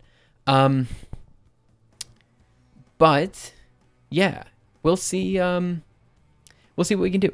So I don't know when the next stream for this will be. I just got a bunch of comments. Let me just go ahead and take a look here. So I'm just going through notifications that I missed. recently because... one second. I can't find... Oh, there it is. One second. I'm just checking to see if there's anything crazy that happened. Let's see. Nope. Okay. So Trash Talk put a few notifications up to the algorithm archive. And... Right. Okay, cool. So now what I'm going to do is I'm going to go ahead and change the stream everything. So it's no longer going to be about Klima. It will be about probably fractals and stuff like that, algorithm archive development, all of that. So I'm going to change the stream title and we'll go from there. C++, I'm out of here. See ya, Freeman. Thanks for coming in. We're actually going to do a review of algorithm archive stuff first, and then we'll move on to C++. But yeah, I'm moving to C++. Sorry about that. Julia is still the language I primarily use for development. I just realized I have to write the Julia code for the iterative function system. Yeah, there might be more Julia in today's stream, but probably more C++, because probably we'll be working on visualizations today. And then I'll write the source code tomorrow. Geez, every single time I'm like, I can get a video out clearly in 2 weeks. And then I try to get a video out in 2 weeks, and I don't get anywhere close. I'm like super far away. But anyway, we'll see what we can do. I mean, the videos are out when they're out at this point, because it's been like a year and a half since my last video. So I'm not too worried about it. I wish I could put videos out every week, you know? So let me change the stream title. And I guess I'll change it to, yeah, Fractals, Chaos Games, Algorithm Archive Stream, something like that.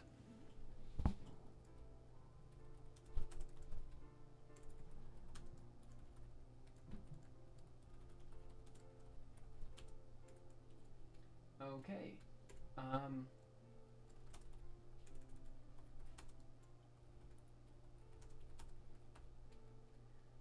And done. Okay. Stream title is now up. And right. So I said at this earlier on Twitter that I will be doing at least a few minutes of reviewing Algorithm Archive code before moving on to the main stream. So since today is going to be about fractals and all this kind of stuff, I'm now going to first do a review of some Algorithm Archive code, and then we'll go from there. Let's do github.com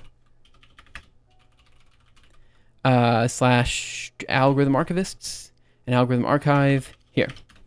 And the PR we're going to look at today is one by Trash Talk, which is really, really cool. Ensure the future of your work. Consider adding another owner to this organization. Okay, so we're going to look at a PR. I don't know what to do about that. We have a lot of open PRs, like a lot of open PRs. And I know I keep saying this over and over again. All we're looking for when people need to review PRs is that they can read the code. So if, for example, you know Rust, which I know some people here do, just look at this. And if the code looks like it conforms to, conforms to like standard Rust style, just say you approve it. And then I'll look at it and make sure the algorithm does what it's supposed to do, right? That's all we're looking for. Just look at it, make sure that it's it looks rusty, and that's it. Like, that's all you got to do. And I know that sounds really, like, you know, it sounds really lame in a way, but, I mean, we have 52 open pull requests, and the main issue here is that people don't know the languages to review. So, like, we have, for example, here's Haskell code. Oh, this one's actually mergeable, I think. So I think I can just go ahead and approve this guy, and we can merge it. Let's do files changed. Euclid sub, integer. These functions are on different lines now. Yeah, so I think the line numbers have been updated. Let me get this one done, and then we'll look at Trash Talks, because it's it'll take 2 seconds. Like, literally, I just have to run this, and that's it. So let's go back over here. And if it runs, then we're good to go. So let's do view command line instructions. Grab this. This isn't even a review. It's just run and check. So Control D, CD into projects, algorithm archive. And now we're going to do this. I'm sorry, Trash Talk. I'm not like putting it off, but like we're so close to getting this one merged. We might as well. Yep, sure, whatever. Git book serve. Okay. I just have to make sure the line numbers are correct. And this is the easiest way to do that. So again, we're just going to go through a few PRs. And then after that, we're going to move right on to fractals. So probably the next 15 minutes or so, We'll be going through PRs. Again, if that's not your cup of tea, I understand. Feel free to get up, take a break. We'll be back on Fractals in just a second. Otherwise, I'm glad to see you here, and feel free to give your opinions on anything we see. So what did he actually update? I think he updated the Euclidean algorithm, I believe. Let me check. It is, yes, the Euclidean algorithm. So let's take a look. Euclidean algorithm, Haskell. I reckon that this needs to be one line down, and that needs to be one line down. Yes, that's what I reckon. So inner XY. Am I allowed to push? Maybe I can't. Maybe I'll just tell him. I think these are one lines off. So, wait, unless he... Maybe. Let me just... Maybe it's simple. Let me check this real quick. What am I looking at? I'm looking at the code here. We have contributed, remove that. Method 1, Euclid's original subtraction. Right, so this actually starts on line 3. And that actually starts on line 18. And he does 2 here and 17. I think this should be changed to... Oh, can I... How do I... Something dumb here. How do I add a suggestion? A suggested change. Add task list. Suggested change. Suggestion. Here we are. Suggestion should be 3 to 13. I guess start a review. And then we're also going to do... the next one down here should be suggestion 18 to 25. Add a review. Now, is that correct? Let me check the page really quick. And I think that should be fine. So I think it's just one line off. Ends inner XY. Inner XY. Yep, that looks good to me. And then the one after that will be... Wait, what? That one's there. And that one's here. Yep, so it should end on otherwise. And it should end on other XY. Otherwise in inner XY. Good. Okay, so that's what I'd expect. So let's go ahead and finish the review. Just a few.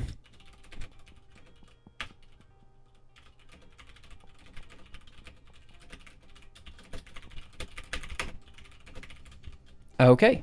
Request changes. And there you go. All you have to do is click those buttons, and that's good to go. Okay, so now on to the big, meaty PR for today. We're going to go do Control C here. Get checkout master, get branch, and we're just going to remove some of these branches. Get branch -D, and the one I want to remove is this guy. Oh, he did it from master. Fair enough. I think I have to keep the rest of them. Okay, and now let's do Trash Talks PR. So there's a lot of history behind this PR that we're going to go into. A lot of really interesting algorithm archive history. Like, if you're interested in the history of algorithms, go to the algorithm archive. If you're interested in the history of the algorithm archive, you go here. And there's just a whole bunch of weird things that happen. Peter, I see the time, and my opinion is that I should have been gone to sleep 2 hours ago, but I also argue that I should finish soldering this. Dude, do what you need to do. If you need to sleep, go to sleep. If you need to finish soldering something, solder something. Okay, so let's go ahead and grab this guy, and let's do it. Let's see. So we're going to do view command line instructions. And we're just going to grab this guy. Okay, so while we're working on this, so how do I actually build this is the question. I knew it before, but I had forgotten it because, oh, it's in the issue. So go up to home. Oh, it's just make. Okay, make. Come on. Is that it? Pip and Vim import Cly. Module named Pippin. Pip run Python 3 main.py website. Does this work? I think maybe I don't have the right environment set up.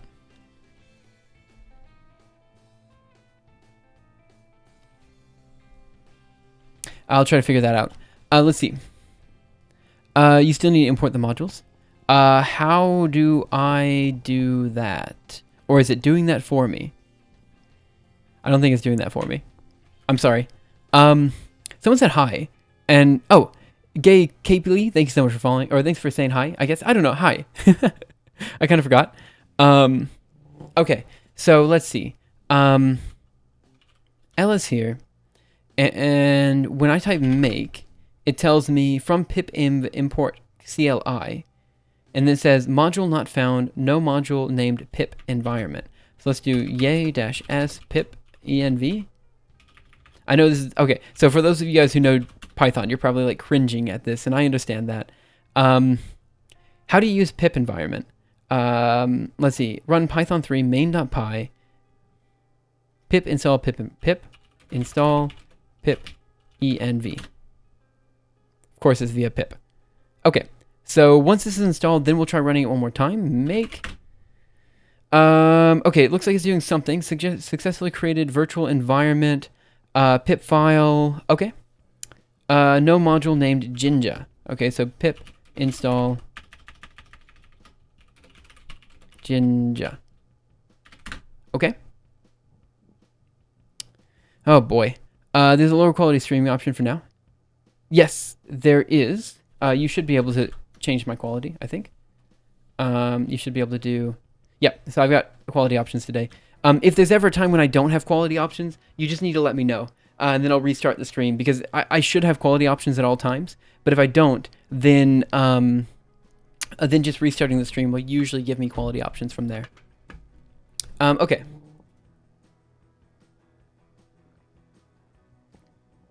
Okay, python setup.py. Command error with exit status 1. Command user python import sys. Right. Syntax error, invalid syntax. It told me that... It told me it was missing Jinja. Oh, import Jinja 2. Is there a difference? Maybe. Make. No module found. Module named Jinja 2. Okay. What do I do from here? In build, maybe? Yeah, let's take a look at build. Make build. VI build. CD build. LS. So how do I do that? Is this it? Pip install pip environment? And then if I run make? No module name module Jinja 2. CD build. LS here. Right. So I'm kind of, bit lost here. I know I got this to build before, so I know it wasn't that big of an issue before.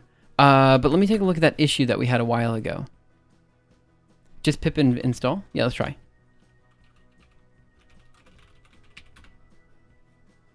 Yeah, okay, that looks like it's doing something.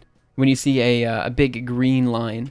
Just got here, by the way. Cool. Let's see, who said uptime? Uptime so far, it's been 2 hours and basically 15 minutes since I've been live. So in the previous...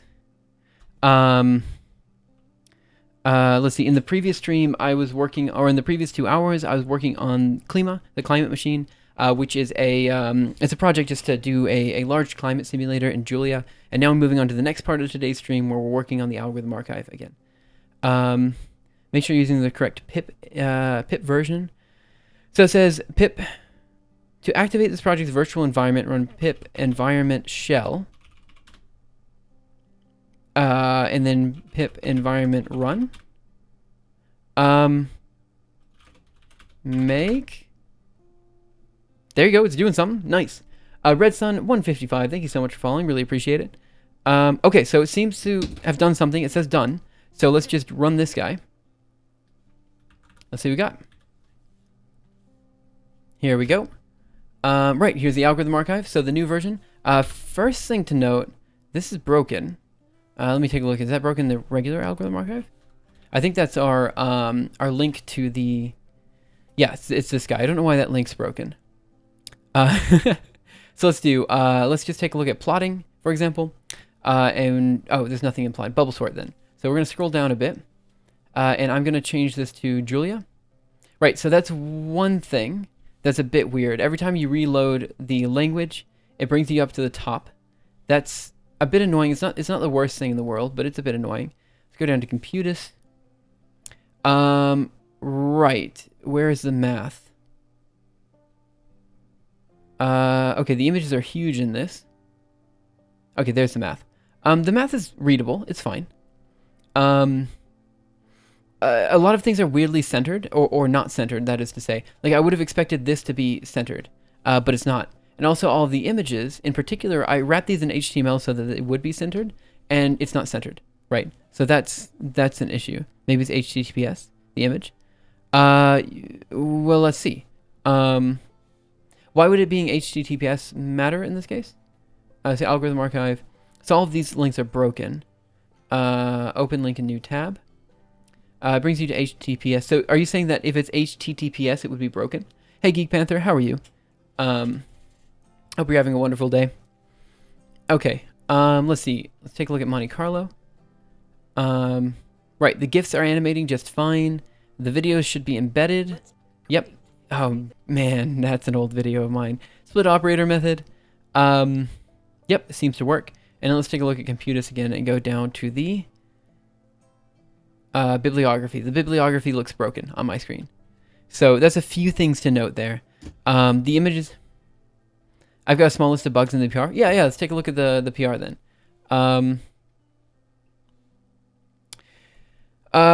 Still can't spell... Yep, okay, fair enough. Check that one. I'm getting weird broke pipe errors in the shell. Bibliography part of the chapter looks scuffed. Individual lines are as long as the screen, making it uncomfortable to read. The wrong reference is shown in the Graham scan chapter. I'm also going to put in another bit of list, so some more here. So we'll do, here we'll say images not centered. Certain links to CC, I guess, website, have broken images, but working link.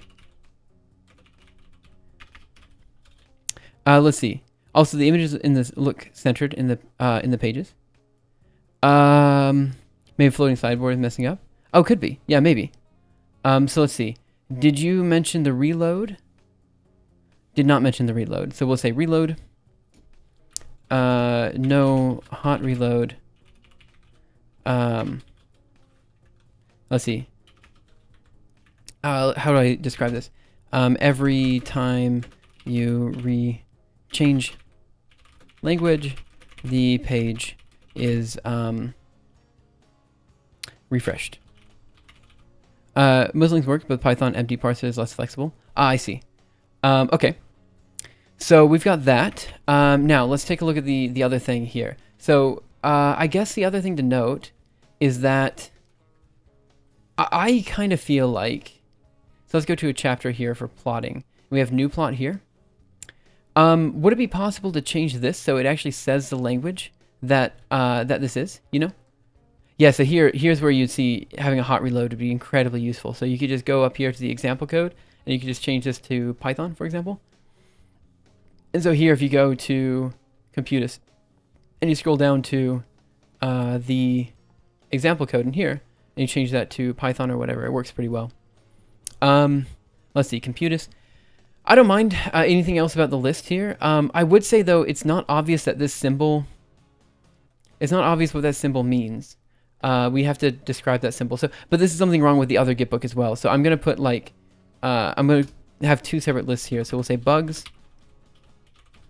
and then wish list. And one is going to be, I guess I'm going to put not, these aren't going to be checkboxes because they don't need to be checkboxes. So this is just going to be language switcher, not obvious, also not obvious. And current AAA. Let's see. Oh yeah, no doubt, Trash Dog. No doubt we need more people to figure this out. Like that's, I'm not saying you have to do this. I'm just saying that we're creating a list of like actionable items, and then we'll try to figure it out in a bit. So after this next video comes out, I think the next thing I need to do is I want to make an update video anyway. So that means I have a bit of time while making the update video to kind of not put a video. Can we put this on a parallel branch? Why do you want to put it on a parallel branch? So we can merge it to this branch? Yeah, we could do feature branches off of this branch. That would be, yeah, that's pretty good. I don't mind that. Okay. So let's see, bubble sort. I'm going to change to emoji code here. Where's emoji code? It is a bit weird. All emojis have red boxes around them. I don't know if that's a bug or not, but parallel to master. Isn't it already parallel to master? If the page content isn't changing, why not make the language changeable in the code box? Oh, you mean in each individual code box? Sometimes the text does change between languages. Like, for example, in the plotting chapter, that was specifically written with new plot in mind. But if someone writes a new one for matplotlib, then the text will change as well. So it's one of those things where I tried to make the text kind of not related, but sometimes it unfortunately will be related. So let's see, let me go up to, what do we have here? Plotting. Right. Right, so sometimes it just looks a bit weird. Yeah, that's okay. For the most part, it's okay. So let's do major restructuring. So then I guess it's going to be under bugs, but I don't know if this is a bug or not. Let's do this, that. I think I need like a, I think I need to do this as well. I think. Okay, and then here we're going to say red line Unicode characters. Okay, speaking of the plotting chapter, I tried my hand at rewriting those examples in R. Oh, yeah, for the record. Oh, thanks for that, by the way. And for the record, they don't have to be the exact same examples. They just have to have like a similar idea. So the plotting chapter was written in such a way that like these plots would be like, it's a very hard chapter to contribute to, like really hard chapter to contribute to. So if you want to write something, talk to me and I can help you with it. Because this chapter, like you're gonna have to basically create like it's gonna have to be like basically new images for everything, you know. So it's kind of difficult. So it doesn't have to be the same examples or anything. You can choose whatever the heck you want to plot. That's fine. Just make sure that you have the set of examples for the new language that you're adding as the plotter. So that's my list of things right now that I see could potentially be better. The other thing, I mean, in the current Git book, like if you press left and right, it does bring you to the next page. I don't know if people actually use that at all. And the other thing is obviously, you know, you're missing some of the incredibly useful. No one cares about this. This is genuinely not useful. Like none of this is useful. I mean, except for maybe. No, I don't think even that's useful because we can just. Yeah, this isn't useful. Let's see. Other than that, I think it's almost ready to go. I'm trying to think of some other things like some things that we might have in the algorithm archive that might not be here. But this is a super good step forward. I'm just gonna do this, and then we're gonna say, "Great work.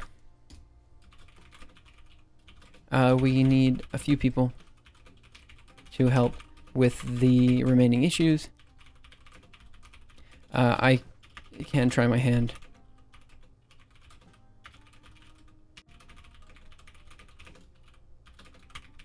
Okay. Comment. Cool. No, good work. So yeah, we merged a bunch of PRs today for the algorithm archive. We're making good progress. Really appreciate all the work that everyone's putting into it. Hot reload can turn out to be really tricky. No doubt. It can be super tricky. I'm not saying that... In some ways, these are bugs, but also a wish list, so I'm not sure... Yeah, we just need to think about it. So once the IFS chapter is in, we can then... I then want to spend some time working on this in particular. And we'll spend a whole bunch of streams working on this in particular. The hot reload can turn out to be really tricky. Should I do pure R or ggplot? I think ggplot's the normal one, right? Like that's what most people use.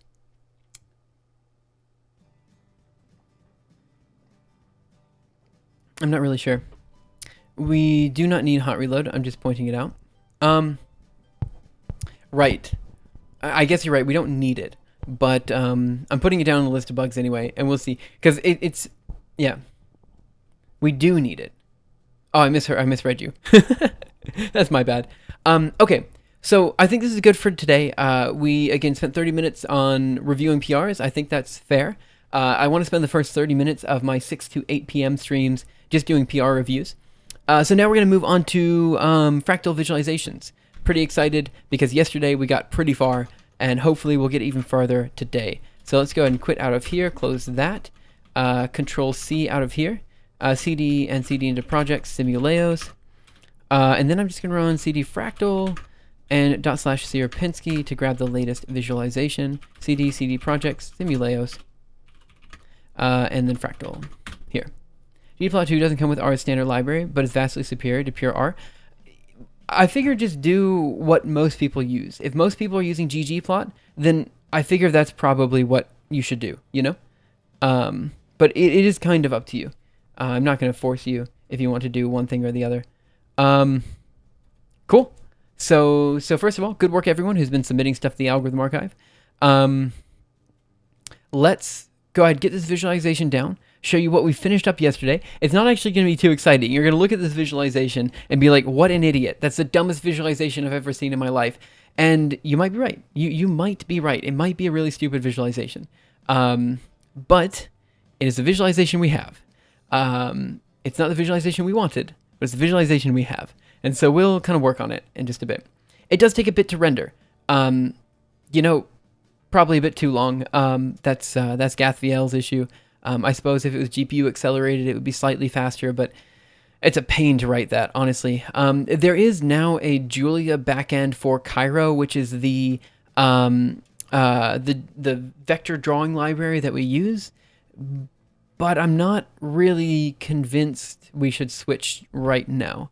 There are good reasons to switch, because I do genuinely like writing Julia code. But at the same time, I feel like there's good reasons to stick with what we have, because right now what we have is working, you know? So for the record, guys, for the next hour and a half, roughly, we'll be working on the next chapter to the algorithm archive, which is on iterated function systems. So I think this is going to be, again, kind of how my streams go. I'll do 30 minutes of PR review, an hour and 30 minutes of algorithm archive work, and any time before doing the PR review, I will be spending working on Klima. So this stream, we had 2 hours working on Klima, 30 minutes of PR review, then an hour, 30 minutes of algorithm archive stuff. And on weekends, we'll kind of flip the script a bit. We'll see how it goes tomorrow. I do kind of want to do these longer streams a bit more. So this is, you know, I've been streaming for 2 hours and, 30 minutes or so. So I feel like we should, I feel like these longer streams are hopefully going to stay. I mean, I'll do at least 2 hours a day, but we'll see how it goes from there. ggplot is easier because FR? Oh my word. I'm so sorry you have such strong opinions. I mean, not as strong as my opinions about MATLAB, but still, like, strong opinions. Okay, I'm going to open up a new terminal. I'm going to stick it behind my face over here.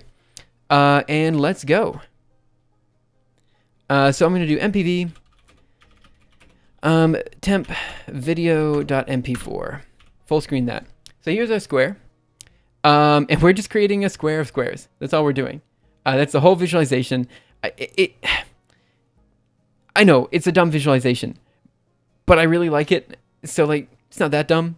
But yeah, so what are we doing here? So what we did here is we created a square of initial points. So let me just go back to the start. So here we have our square of initial points. Unfortunately, in this video, there are points up here that aren't showing just because I accidentally clipped them at the top for some reason. I'm not sure how, but they're just not there. And so what we're doing is we're having each of these guys, each point in space, so each of these points generate 4 children. And all 4 of those children are going to move in some direction. One is going to move halfway towards the upper left-hand corner. Another is going to move halfway towards the lower left-hand corner. Another is going to move halfway towards the upper right, and another towards the lower right, right? And so after a while, you have these guys all moving halfway and halfway again and halfway again. So the children create children, those children create children, those children create children. So essentially you're creating a huge number of kids that are all running around trying to follow their own dreams and move halfway towards their final location in the corners of this square. And eventually you see that the entire square is essentially filled. That is to say that if you follow this set of functions, right, where you can move halfway towards any of the corners, you will essentially be able to span the entire space of the square, which is weird because what you would have expected is to generate some sort of fractal-like object, which is what you would normally generate for the Sierpinski triangle with a very similar function. So yeah, that's the whole point of this visualization. So for example, if I do the same thing, but instead use a triangle instead of a square, we run MPV,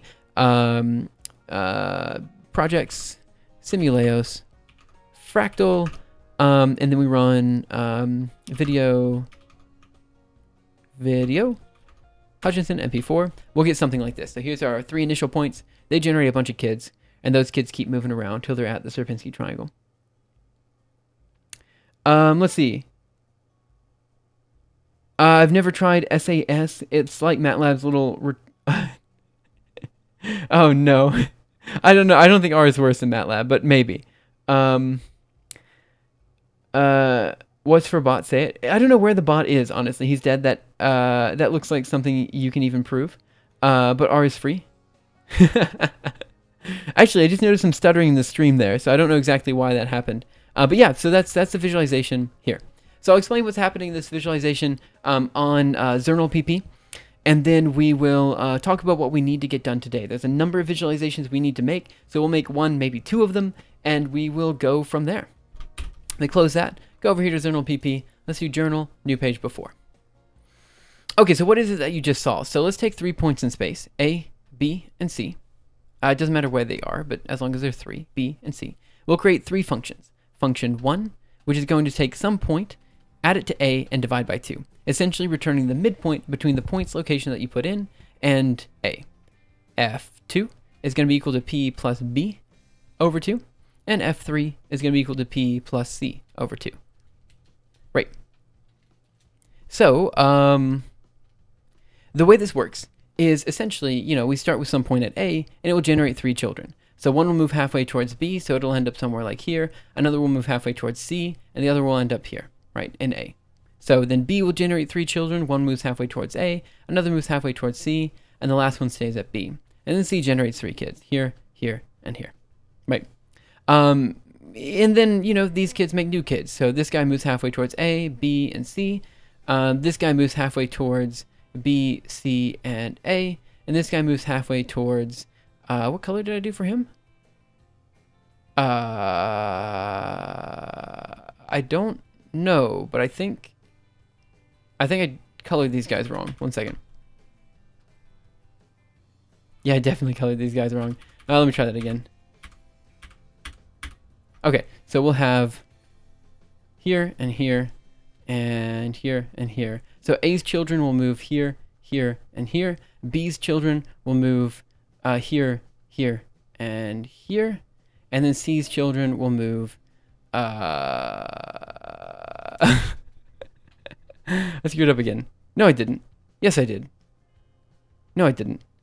I don't know what I'm doing anymore. Regardless, this point will move here, here, and here. If I drew this correctly, which I didn't, pretend I did. Gosh darn it, I'm sorry I'm so bad at this.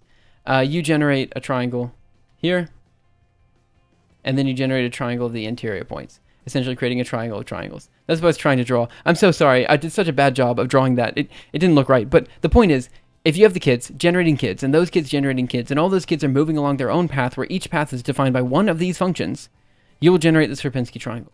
Now, if you do the same for a square, where you have 1, 2, 3, 4, and again, function 1, function 2, function 3, and function 4, where these are as you would expect. We'll call this A, B, C, and D. We'll move this guy over a bit just for fun. So this is going to be point plus A over 2, point plus B over 2, point plus C over 2, and point plus D over 2. Then in this case, you'll have points being generated in these locations, and then these will generate kids, and they'll move around, essentially creating a visualization exactly as we saw before, which looks like this. So it just fills the entire square space, which is the interesting bit. It doesn't actually create a fractal. Let's see. What do we have here? I missed a lot of chat. Let me go ahead and catch up. Yeah, let me catch up. So it says, but R is free. R does have an inconsistent syntax. Yeah, so it's evil. Can't we all just get ggplot in C or C++? I don't... Does ggplot work in C++? Let's see. The grammar of graphics and implement it yourself. Let's see. I mean, that'd be interesting, but I need to finish coding my bot first.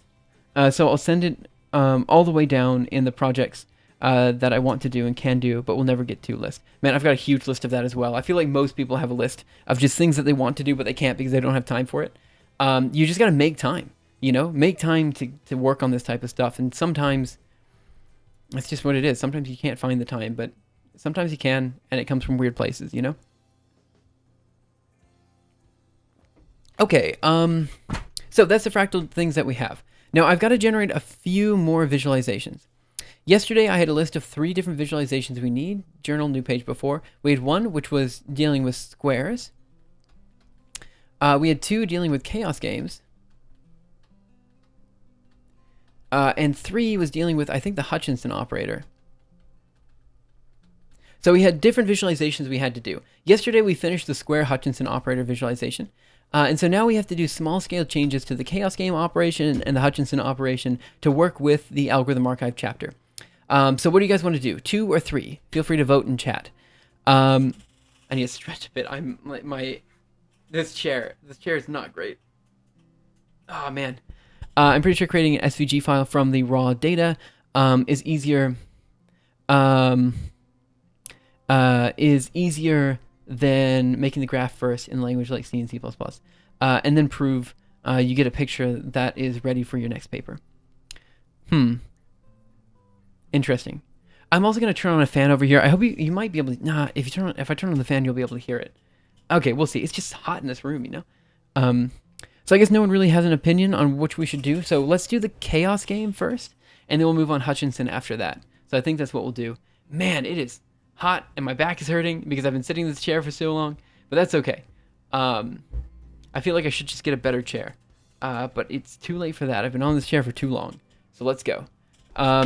Okay, so for the chaos game animation, first of all, what is a chaos game? So let's do journal, new page before. Right, so we're going to draw the same triangles before, A, B, and C. And we're going to create the same set of functions. Function 1 is going to be equal to P plus A over 2. Function 2 is going to be equal to P plus B over 2. And function 3 is going to be equal to P plus C over 2. Okay? So what we're going to do is we're going to have a point randomly. Like we'll have the point here. Okay? It doesn't matter where, just some point at random. Now this point gets to choose between any of these 3 functions it wants at random. So it'll choose function 1, and it'll move halfway towards A. And then it'll choose function 2, and move halfway towards B. And then it'll choose function 2 again, and move halfway towards B. And then it'll move halfway towards C. So on and so forth. Until eventually, it lands on a point. Let's move it towards A, and then, I don't know, and then towards, I don't know, B again or something like that. Eventually it lands on a point that is within the Sierpinski triangle, right? That is to say, it lands on, some sort of triangle of triangles. It's a weird triangle, but let's just pretend, something like this. So it eventually lands on one of these points on the triangle. And when it does, no matter what function it takes from that point, it will remain on the triangle.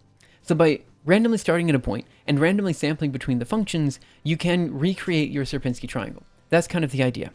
So what I want to do right now is I want to do a visualization where we take this point and we kind of draw where it went. So we move all around here until eventually, bam, it lands on the Sierpinski triangle, and then we have the movement from there. So I want to plot all of the points until we get there, and then I want to kind of accelerate the pace once we're there. So this is a matter of basically drawing a bunch of points, and well, first of all, initializing at a random seed. So we know how many points it takes, and then just drawing a line from those points. So we have to start with the same seed. So this won't be a truly random simulation anymore. But to be fair, it was never truly random. It's called a pseudo-random number generator for a reason, right?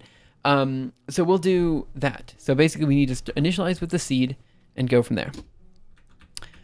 So we're going to do vi Sierpinski .cpp. And I guess the first thing I'm going to do is show you what the current chaos game looks like. By commenting these guys out, writing this and running G++. Okay, and then we're going to run /Sierpinski. That's not how you do it. Okay, and then once this is done, we'll show you that video and we'll go from there. Again, guys, I do recognize that this is sometimes a bit complicated. This is way easier to follow than my previous stream about Klima and stuff like that. But I do understand that maybe people are still kind of questioning, or they have they're not sure exactly what we're doing. So if you have any questions, comments, concerns, ideas, anything like that, feel free to let me know, and I'll totally address it as soon as I see it in chat. We've got about another hour and 20 minutes or so in stream, maybe an hour and 10 minutes in stream. So we'll see how far we get. I think we can actually get both visualizations done. We're going to get both the visualizations done in the next hour. I think we can. Are you going to record stream with that video? Yeah, so the stream has been recorded with that video. So this is a typical Chaos game. As you can see, all the points kind of are generated at once, which isn't particularly great. And it doesn't really give you any intuition. It's just like all the points are generated at once. I honestly feel like the Chaos game doesn't really give you any intuition as to what's actually happening or why that particular object is being created, whereas the other way of doing the visualization does, kind of. So that's why I like the other visualization a bit more. But the Chaos game is way more common and way less computationally intensive. But yeah, as far as recording the stream, you're talking about the when you say, are you going to record the stream with that code, you're talking about the Klima code, right? But yeah, it's totally fine to make that be live. There's no issue with that, I don't think. I asked everyone beforehand, and they all seemed fine with it. The truth is, I feel like I really should be streaming the research that I'm doing as well, because I strongly feel that academic research, or showing academic research, is something that's missing in, like, for example, Twitch and YouTube and all these other places, just showing the process of academic research. And I feel like doing it live will maybe encourage other researchers to do their research live. And I feel like there could be a budding audience of people who are interested in seeing research being done. So that's kind of why I feel like it's important to do. But yeah, we'll see how it goes. And also, like, you know, if you see something in Klima that you're like, oh, I could definitely help with that. Do it, definitely. Like, we opened that. Like, we are definitely open to that. The reason I wasn't streaming Klima before was because we don't really have a good contributors guide, so it's difficult to see where you can just hop on and help. Whereas with a lot of the other projects, it is very easy to see where you can hop on and help. Like with the algorithm archive, just do reviews. It's not easy, but it's doable, you know? Kanava Code, thank you so much. Oh, Kanava Cost, thank you so much for following. Really appreciate it. Okay, so that's the current visualization we have. Let's go up to the Sierpinski Chaos. Sierpinski Chaos. How do you spell it? Pinsky. Here it is, Chaos. And let's see, we should have a rand somewhere in here. First, generate the random point. Right. So I think, actually, this rand will call the same random seed no matter what. But just to be clear, I'm going to do random numbers with a seed in C++. And also, yeah, random numbers with the seed C++. That's what I'm looking for. And we'll just initialize this with a seed. And then we're just going to plot all points and go from there. Let's see. srand time null. So I think I can just do srand and just give it a seed. So here we're just going to do, can I just do that? Yeah, let's see what happens. So we're going to do srand at the very start here. Actually, maybe here where we're doing random code here. We're going to do srand of, I don't know, 1,000 or something. This right here that I have in my hand is a drawing, it's a drawing glove, right? So I have it so I can type with my fingers, but the issue is I actually use a drawing pad for my mouse. So here's a drawing pad that I use for my mouse. And so because of that, I have to put my hand a lot on the pad itself, and then it gets kind of, when the room gets hot, my hands get sweaty, and therefore the pad gets kind of sticky. So I'm wearing this so that I don't have to do that. So I just pick this up and I move it around, and that's what I've been using as my mouse. It's kind of cool because I have this thing called Easy Stroke here. And let's see, I open up a terminal. So like if I just do this or this, 2, 3, 4, 5, 6, 7, 8. So I've got like a whole bunch of commands. That's 0, and I think this is 9. This is 9. Now what's 9? I don't remember what 9 is. But basically I've got all these different strokes to put different keys in. And I know that sounds really dumb, but I used to play a lot of MMOs, so or basically just Guild Wars, and it's super cool to just like be able to just put these strokes in as your like skills or whatever. So srand 1000. Let's go ahead and do that. And let's see, what are we doing here? So first generate the random point. Got it. Thanks. Sorry to bother you with a silly question. No, it's a good question. I mean, any question is a good question. It's fine. Like, why is this random guy on programming Twitch using a tablet as their primary mouse? That's also a good question. It's just because I do stream a lot, and I mean, I'm always on Zernal PP drawing things and explaining things, so having a tablet's been incredibly useful for that. So that's why I have it. srand with that. So what I'm going to do next is we generate the random point, and then we should, let's see, double rand, if I is greater than 20, I'm going to remove this, I'm going to remove this entirely. And in fact, maybe we don't even have to, I'm going to do a couple things. So we're going to do ball add animator, vector animator. So the first thing I'm going to do is just say if I is greater than 0, and then the next thing I'm going to do is I'm going to increase the size of the balls. So the ball here is going to be, so it's going to be 30 plus floor, ball.size, and I'm going to change this to be a size 10, 10. Well, no, 5, 5. 10, 10 might be a bit big. Okay. So let's run G++. I don't see any reason why it wouldn't pass. Let's run /Sierpinski. I'm going to look at this visualization. Then I'm going to run it again and look at the visualization again. Decleos, thank you so much for following. Really appreciate it. Okay, you don't need a mouse as much when you use VI as well. Yeah, that's true. I actually don't use the mouse too much, which might be why I can get away with this. I have been considering buying another. I used to use a Razer Naga as my primary mouse. I really liked the fact that it had a number pad on the side, so it was super easy to import numbers and stuff. But now since I've got Easy Stroke, I can just, run that whenever and it's fine. But yeah, it works out pretty well. I actually am a big fan of using the tablet as a mouse. At first, it took a little bit of getting used to, and there's some small scale things that are really hard, like clicking, like double clicking is really hard. It's surprisingly hard because like the little bit of distance it takes for this to go down is enough to move the mouse so it's no longer a double click. So it's a bit hard, but it's not so bad. Okay, so let's go ahead and run that MPV temp video, and we should have really, really big circles. Yes, we do. Those are really big, also really red. But where are the initial points? What if we just start the point? Instead of giving it a random initial point, we just pretend it's random, and we just do the following.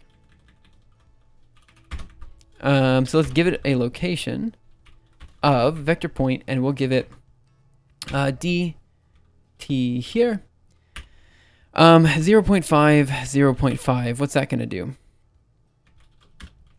I have no idea. G++. We'll see what this looks like. I have no idea. We'll take a look.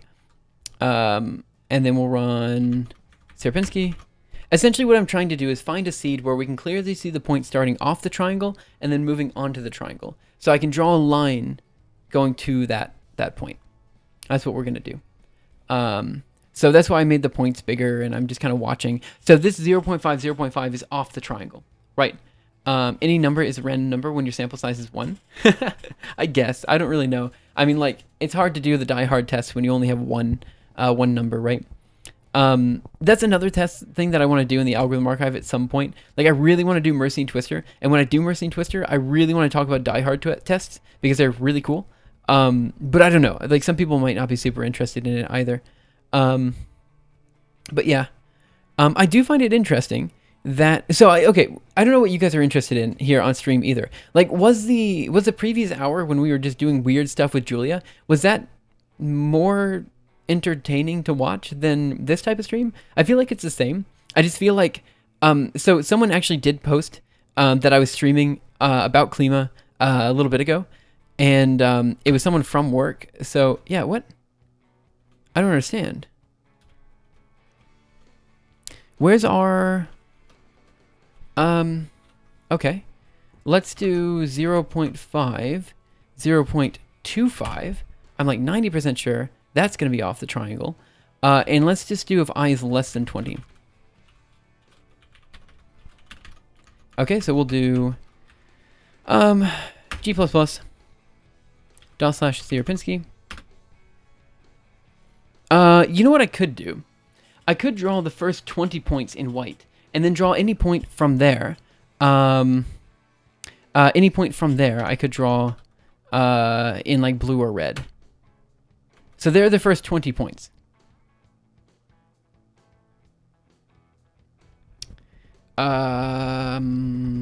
Okay, let's do it that way. So we're going to do, if I is greater than 20, actually, no, we want to do if I is less than 20, and then else, something like this. So we'll do vector location is going to be triangle offset plus triangles. I think we can keep this vector location and all that the same. World.add object ball 1. Yes, that's what I need. So what I'm going to do is I'm going to do 1, 2, 3. Yes. So D, 3D. We're going to paste it up here. Totally not Jeremy. Thanks for following. I assume your name is Jeremy, and I assume I know you. Okay, so we're going to do vector location. So we're going to do color, ball color. Let's see. And then we'll do auto ball. I think the rest of this should be fine. Yep. So let's just grab... What lines do we actually want to grab? Actually, I think we can do yank to yank and paste it here. So we have the ball defined there. And then we just define... let's see, these guys. So 1, 2, 3, 4, 5, 6, yank, 6, yank. And we define them up here. And we're going to add this to layer 2. And we're going to make sure the ball color is going to be white. Okay. Let's go up here to the top. I do have white defined, which is great. Yeah, you're right, Fullstro. So the bug in the animator we found was also responsible for why some of the circles didn't line up. I think you're right there. You stream what you want. Let's see. Super interested. I like this more. Hey, Fat Onion, how are you? Great. I hope everyone's having a great day. And again, if you guys have any comments, questions, concerns, feel free to let me know, and I'll do what I can to answer it as soon as I see it. So we'll do 5, 5, and the rest of these guys will be 2, 2. Okay, so let's do g++ /0. Color ball color, color ball color. What are we missing over here? 452. Auto ball. Right. We define it after the ball color is defined. Okay, fine. We have to put this down there. It sucks, but it is what it is. P. P. Oh, crap. What happened there? How did I get all the way up there?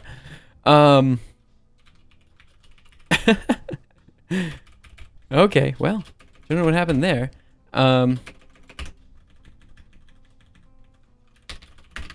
This should compile. Right. /Sierpinski. Give it a go. Right. And let's see what it turns into. And again, guys, if you guys have any questions, just talk about it. Lua is the best. Hey, thanks for coming in. I'm glad you have such strong opinions about programming languages. We, too, have very strong opinions about programming languages. I'm sure this will make a great conversation.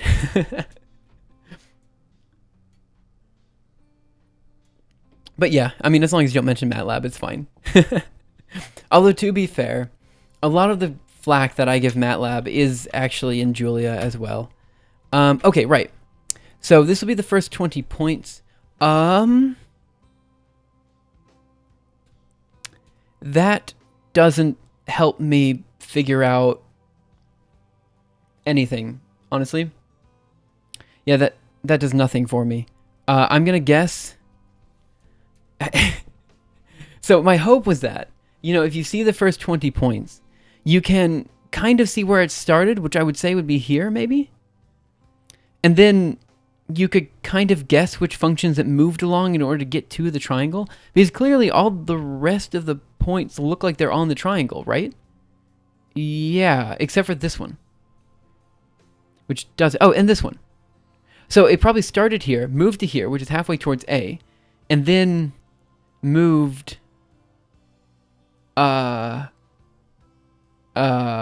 it's either halfway towards B, which is here, so it has to move here next. And then after that, where does it go? So then it can move halfway towards A, which it didn't do. It moved halfway towards B again. That's where it is then. Then it looks like it moved towards B and then B again. And then at that point it's on the triangle and it moves halfway towards A, it looks like. Then C. Okay. Yeah, I bet you that's what it did. I bet you that's it. Lou has one base index, and I'm like, why? I also, like, I'm a big fan of zero-based indexing. I didn't realize how big of a fan of zero-based indexing I was until I started doing GPU computing in Julia, and then I was like, yeah, okay, zero-based indexing. These guys knew what they were talking about. R also has one base index from the look of things. Oh, yeah, fair enough. So let's just draw a line. Let's just draw a line between each of these points then. Or let's see. So the other ones are going from blue to red. So what if we make these go from white to green? So we'll do, oh, that's actually complicated, isn't it? Green to white? White to green? I don't know. No. It should go from green to blue. That's what we want. Because that way it goes from green to blue, and then the rest, and then blue to red for the rest. That's nice. Yeah, that's how we do it. So let's yank this, paste it up here. DD there. So it's going to be RGB. And it goes from blue to green. This one goes from blue to red. So we're going to want it to go from green to blue. So it looks like that's what we want. And then we're just going to remove this first element and make it 0. DT, comma, and then 0. Okay, let's take a look at that animation. G++, /Sierpinski, and let's go from there. R also has one based indexing from the look of things. Right, again, if you guys have questions, let me know. I've been streaming for about 3 hours right now, so if you guys have, so we've got about another hour left in today's stream. Again, I don't know what you guys think about these longer streams. I used to do 2-hour streams specifically, like always, all my streams were 2 hours, and I think that's kind of what we're doing. We're just doing 2-hour streams back to back. But I think in general, it's probably, I find that after 2 hours of doing something, I just get really tired of doing that thing, and I need to take a break, you know? So that's kind of what this is. Where'd the points go? The points are gone. Color ball color is going to be 1 minus double I over n. So they're all 0, 0, 0. They're all black. So this has to be 20. We'll see. I don't like these magic numbers, but we'll see. Let's go here. We're going to do G++ and let it run, and we'll see what happens. We're liking the split streams. Cool, thanks. I'm sorry I'm asking so many opinions. I mean, I know regularly, I mean, I guess streamers do ask people's opinion a lot. But I generally, I don't know what to say when streamers ask these opinions. So I guess that's the boat that most of you guys are in as well. You just don't know what to say. But yeah, I'm relatively happy with today's stream. We did a lot of technical stuff for work, and then once work was over, we're kind of, I mean, now is our chill time, right? And sure, it's chill time when we're working on the algorithm archive, which is somewhat not chill time, but even so. So we should have a bunch of green points. We do not. Where are our points? Weird the Spain. Oh, Weird Thespian. Sorry about that. Thanks so much for following. Really appreciate it. Where's our green points? It should be. Let's just make sure. I didn't really check this. I just... Oh. Oh, that... Oh. Okay. Red, green, blue. This should be 1. I see. I was changing the alpha value on accident. G++.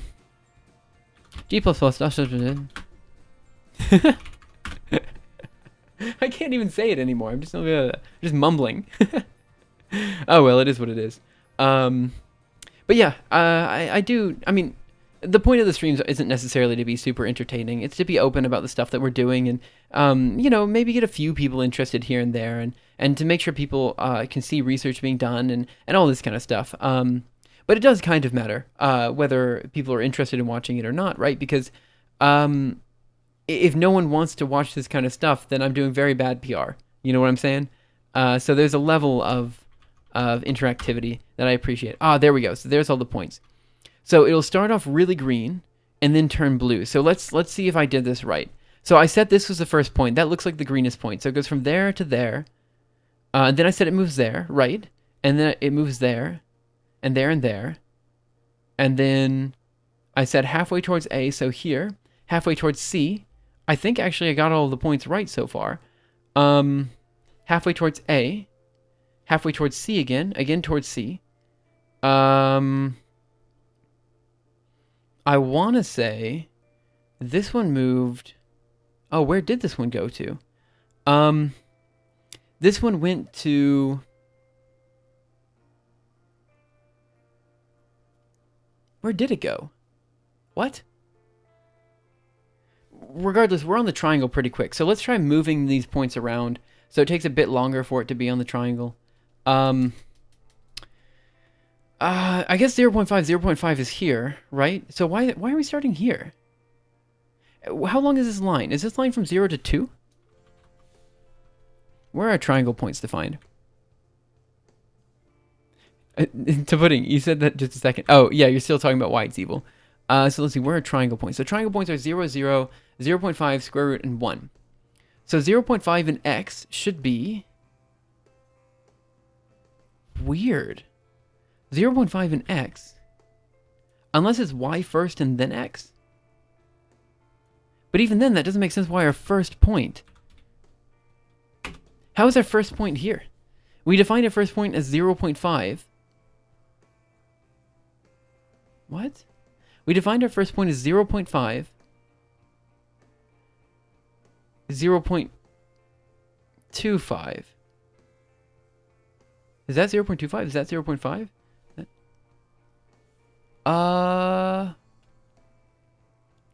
Where's our triangle guy? Square root of 0.75. That's way less than 1. So then... Square root of 0.7... What is square root of 0.75?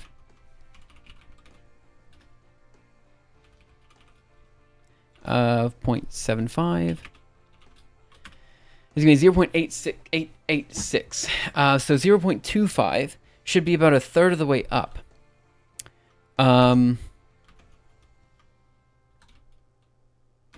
Yep, I don't understand it. So why is our first point here? Our first point should be, like, here or something. Unless it's showing the second point. Maybe it's showing only the second point. Because we said if I is greater than 0. Aha, that's the problem. So it needs to be I is greater than or equal to 0 is what we need. No, it says if I is less than 20. Okay, I'm lost. I have no idea where that point went. Or where that point's coming from, or why it's there. It looks like we are just, for some reason, not showing the very initial location. Like, we're not showing the first point. Do we double rand here? So we have the initial point, and we're going to say, okay, we're not showing the initial point. What we need to do is we need to do this after the drawing of the point. It doesn't really matter, but, you know, it does kind of matter. So 1, 2, 3, 4, 5, 6, 7, 8, 9, 10. And so we're just going to move this loop, or this statement, down here. Okay? Now if we do that, we should get the initial point. So we're going to do wrong one, G++, and then /Sierpinski. And let's take a look at what it looks like. See you, Trash Talk. Thanks so much for coming in. Have a wonderful evening, and I will see you next time. So tomorrow, by the way, we should be starting to stream... I want to start streaming at 2 o'clock p.m., and we're just going to hammer through everything we need to get done for the algorithm archive. Like, that's just going to be getting this chapter out tomorrow. And then Sunday should hopefully be getting the video out. So I'm hoping Saturday is just getting the chapter out, Sunday is getting the video out. And as you guys saw, the video is like a 2-minute video, so it's way easier to edit and get everything done with. So I'm hoping it turns out pretty well. Or I can get it all done in a day. Okay, let's see. MPV. Yeah, there we go. So there's our initial point, and then it moves here, and then it does everything we said before. We need some way to quantify when it's on the triangle. So I suppose what we should do is we um, should we keep the first 20 points? What kind of visualization am I trying to draw here? So like, should I just keep the first 20 points or so in a separate vector? Maybe I should keep the first 20 points in a separate vector, okay? And then I plot that vector after drawing the Sierpinski triangle. So we draw the triangle. Let me see what I wrote about it in the script in the algorithm archive to see what we can do here. Let me close these guys and let's go to github.com / leios scripts. Yeah, actually, that might be what we want to do. Let me take a look at the IFS script. Totally not Shinji says nice Christmas tree. Wait, Christmas tree. Oh, wait. Is he talking about this? Oh, sorry. Is he talking about this guy? Definitely Christmas tree. Tell Shinji Merry Christmas. Oh, wait. Totally don't tell Shinji Merry Christmas because it's totally not Shinji. So yeah. Let me go to ifs.md and let's see what we got here. So we have function 1. What did I say? So after thousands of iterations, this random sampling method will eventually redraw the Sierpinski triangle. The most common method people use to generate fractals. Okay. Essentially, there's a little mathematical trick. I need to talk about this more in the script. We'll kind of go through that in a bit. For this process, we start with a random point in space. What is the best way to visualize this line? As long as it moves according to the 3 prescribed functions, it will eventually wander onto the Sierpinski triangle. If we have the Sierpinski triangle already generated, so let's just play this. Right. So if we have the triangle already drawn in the background, right? And then we put in a random point. So let's draw the background first, and then we put in the random point, and we draw all the lines. That's what we need to do. That's what I'm going to do. We're going to see what that looks like. It's probably going to look really dumb, but we'll see. And then there's ADA and Pascal, Object Pascal, where the default base index is the lowest value of the index type used. What? I feel like some people in chat know what that means because they understand Pascal. But I think that just means that you define your 1 in each case. You define your lowest value in each case. So I'm not really sure, but I'm pretty sure that's what it means. Okay. So right, what are we going to do then? So let's go ahead and create an array of points.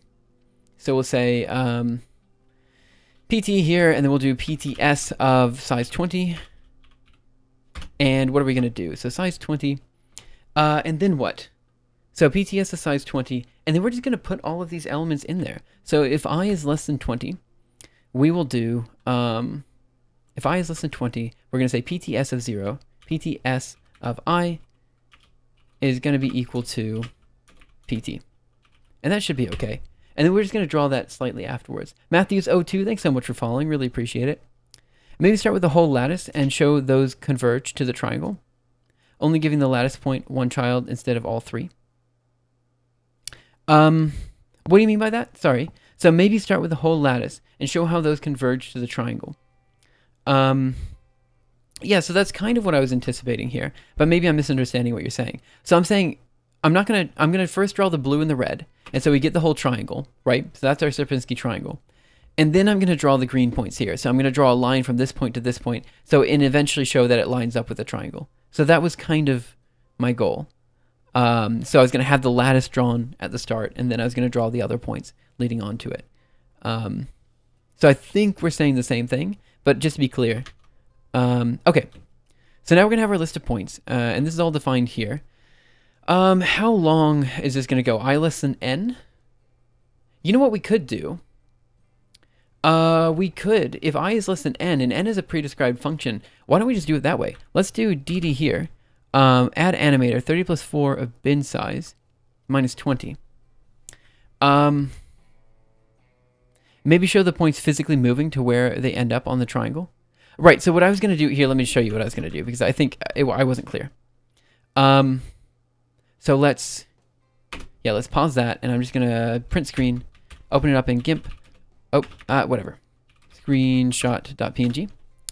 And we should have it here. So what I was planning to do was I was going to have the triangle already defined. So the red is already there. Okay, so the red's already there. And then what I was going to do is I was going to have this green dot appear. And then it's going to draw a line to where it goes. And then that's going to draw a line to where it goes. And that's going to draw a line here to where it goes, and to where that goes, and to where that goes, to where it goes, until it's eventually on the triangle. And so I'm basically drawing a bunch of lines until it's on the triangle, and it just can't leave at that point. And so what I was going to do is I was going to have the opacity of these lines change. So it was going to start pure white, and then it was going to slowly drop, or maybe it should start out green. I don't know, but essentially it's going to slowly be less and less visible. So it kind of looks like it's fading in to the triangle in the background. So that's what I was trying to do. So I think we're all saying the same things. Okay, so we have auto ball, make shared ellipse, ball color, and ball animator 30 plus floor of I over bin size minus 20. Okay, how does this work? It's going to be I. So I is going to be this. So let's do N. Let's do N. What's bin size? What is bin size? Bin size is defined at the start. Let's just assume I knew what I was doing, and let's just do 30 plus N over bin size. And let's do N plus I. I don't know. Oh, no. I know what we're doing. So we're going to do 30 plus I times 10 plus that. Let's see what that does. Again, I'm kind of just making up these numbers as we go along. I realize that probably I should know what I'm doing by now, but if you've seen this stream before, you know I never really know what I'm doing. So I'm just kind of making things up as I go along. But yeah, I think the Klima stream went pretty well. I'm pretty happy with doing the streams like that. I guess I do find it interesting that like the viewership slightly went down when I stopped doing Julia stuff. I don't know if that's because people were really into Julia, or if people were really into Klima, or if that was just a better time zone, you know? Because I feel like the European people were like more able to watch at that time, and I know I've got a somewhat large European audience. Okay, so this should, hopefully, oh, that was not what I meant to draw. This should basically draw, this should draw all of the points, and then immediately after the triangle is done, yes, so the triangle should be done, and then after it's done about here, and then it draws all the green points. Okay, that's not bad. So what I'm going to do is I'm going to increase this 30 value, so we're going to increase that to, let's make that 60 to 90, so it takes a second. And then we're just going to draw a line. So let's go ahead and create that line, and we're going to add an animator for that line. Now, I don't remember what lines are exactly, so we're going to have to figure that one out. And Friday nights are usually booked for people. What do you mean Friday nights are usually booked for? Oh, yeah, but it's also like, it's Friday night, but, you know, coronavirus. So I don't know if it's really booked for that many people, you know? Okay. So we make shared ellipse, and I'm going to do the same thing down here. So we're going to do auto line is going to be equal to std make shared line, and I guess it's going to be, we'll keep it ball color for now, but we'll modify that later. Let's see, I guess we need to just put in a location. No, I don't do auto indenting either. I'm just using VI, man. Like, it's super basic. So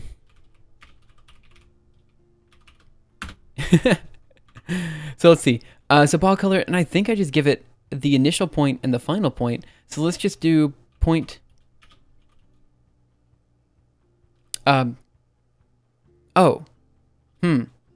Point. I guess is what I need to figure out how to draw lines. Let me go open up a new terminal over here, and let's figure out how to draw lines. I have to look at an example from GathVL. Sorry about that. That was not how I expected that terminal to move. So let's move it here. Okay. CD projects GathVL vi viz test.cpp. Let's look for line, and it's going to read in line. It's going to be vec 5050 5060. So I assume if I just do it here, so it's point, there. Then we can do line.addAnimator. And we're going to say, I guess the same as this guy was before. Here. Why is that? Oh, because I'm an idiot.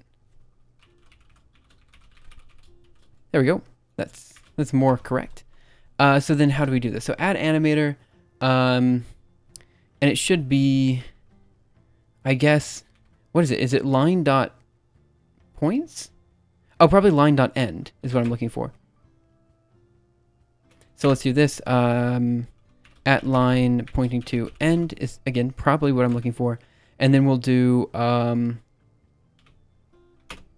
guess I just changed the location of the end. So we'll say point.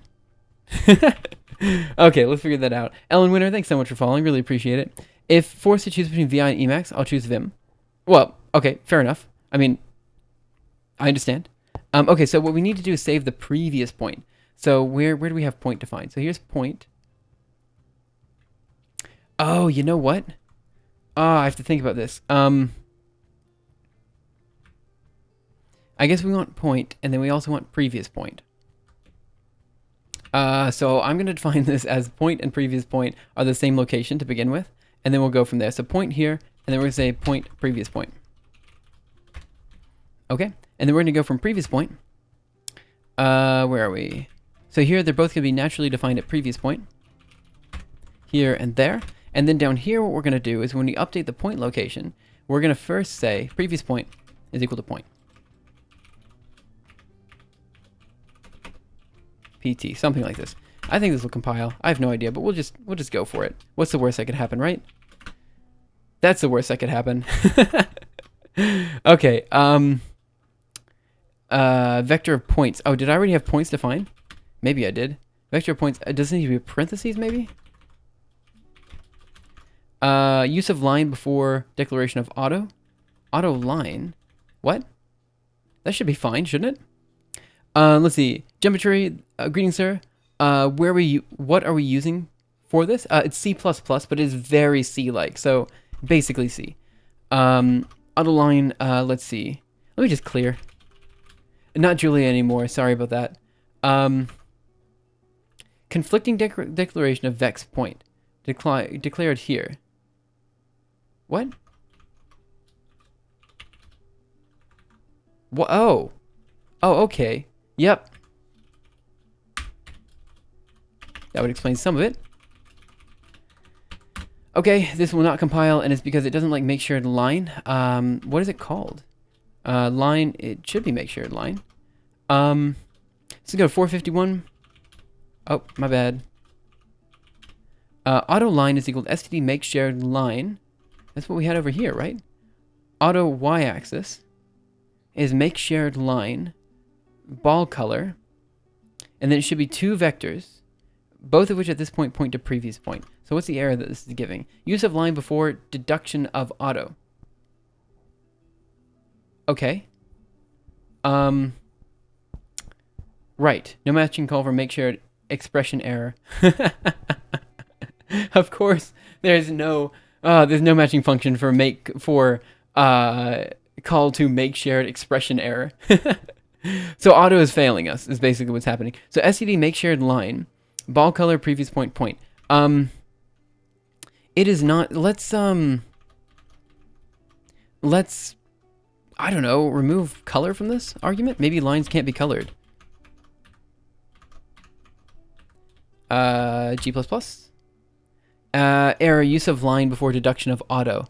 What is its issue? It doesn't seem to be able to distinguish. I'm going to give this, so let's do ball color. Here, yank paste, and I'm going to comment this out. And then in here, we're going to give it two vectors. We're just going to, let's do vec of 0, 0, and then vec of 0, 0. Write this, go over here, G++, and it's going to say, let's clear a couple times. Okay, so what's the issue? Use of line before deduction of auto. It's the same issue. Why? Why? Okay, so we have think that's right. It is the right call. Make auto x-axis is equal to std, make shared line. And then you just provide two vectors. Is it because... copy that line over? I might do that in just a second. Is that because the point isn't going to be the location? Let's do 2 locations and see what that does. So let's do G++. Oh no. Okay, use of line before deduction of auto. Okay, so I know what the issue... I don't...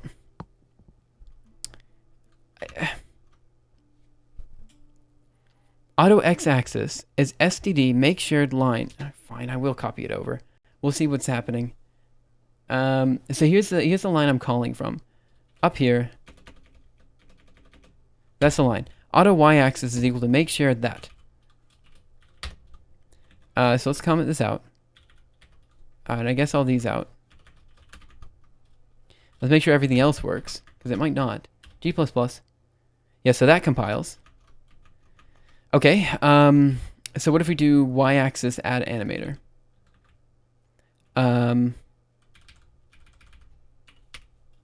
Axis line. Okay, G++. Let's see. Oh, that's my bad. Yeah, okay, that's also an issue. Let's clear a couple times. So what's the issue? No matching function call for vec animator double vec. Okay, so that's my bad. Probably in here. Add.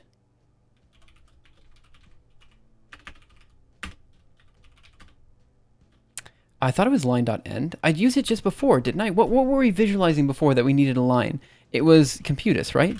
So vi back into computus. And let's look for Gauss viz.cpp. And let's look for line color. Let's see. SE make shared line color, sun location. Yeah, that seems fine. Add animator, lunar half year seems fine. End, sun location, moon location. Okay. Might be stuck here. Let's see. Y-axis is add animator. Let's just do... Oh. I think I need point. Maybe that's it. Okay. That was it. Let's go. So we'll do line dot add animator. Ah, boy. That's an issue. Okay, so we will do this. DD and DD there. Okay, so the issue was I wasn't giving it a starting point. I only was giving it an ending point. Okay, so we do, let's see, world.size.x, vector location. So that means we have 2 locations. So let's do location. We'll do location. I guess it's going from previous location to location. I really should put this into its own function, but I don't. So let's do yank 3 yank, paste up here. We'll do previous location. Oh no. That slightly doesn't fit. Oh no, it does. Whew. I was really worried. Let's go here and there. This is our initial location of triangle. Point. So this needs to be changed to previous point. Now it doesn't fit. So we'll just, I guess, move this down to the next line or something. Super ugly, but it is what it is. And then square root of 0. Right. Then previous point. Okay, so this should do something. I don't know what it's going to do, but it'll do something. So let's do G++. No, it doesn't do anything. Oh no, we're getting the same error. I thought it just compiled. What? You guys saw it. Everyone saw it, right? It just compiled. Why is it... Auto, man. Not even once. Use of line before deduction of auto. Everyone just saw it work, right? Like, I wasn't the only one. What? I guess I'll comment this out and this out over here. G++? What? What? I don't... if only I knew the actual type of this thing, then I could just put that in. So what is this going to be? A shared pointer.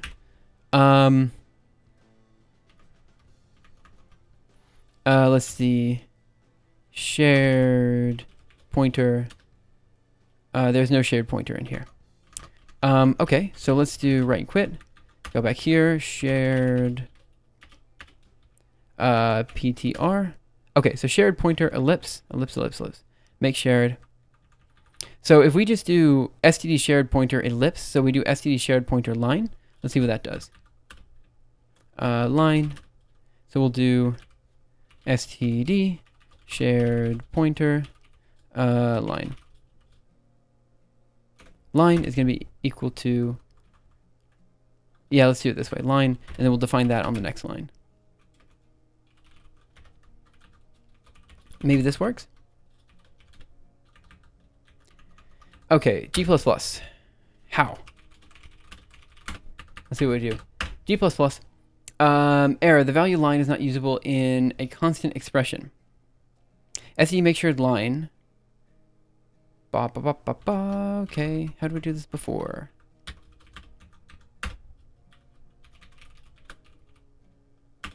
Here's shared pointer earth, and then we say earth is equal to make shared ellipse. And this one's saying that the value line is not usable in a constant expression. Did I define line beforehand? Am I just an idiot? Maybe I am. No, I mean I definitely am, but that's a side issue. No, this is the first time I'm using, I think it's the only time line is used in this file. Yep. The value of line is not usable in a constant expression. Line is equal to std make shared line ball color location location. Line was not declared in the scope. std make shared, std shared pointer. Oh, I think I did something dumb here. Shared pointer. Std shared pointer ellipse.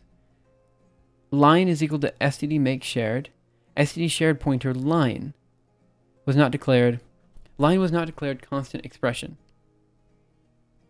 Is this a scoping issue?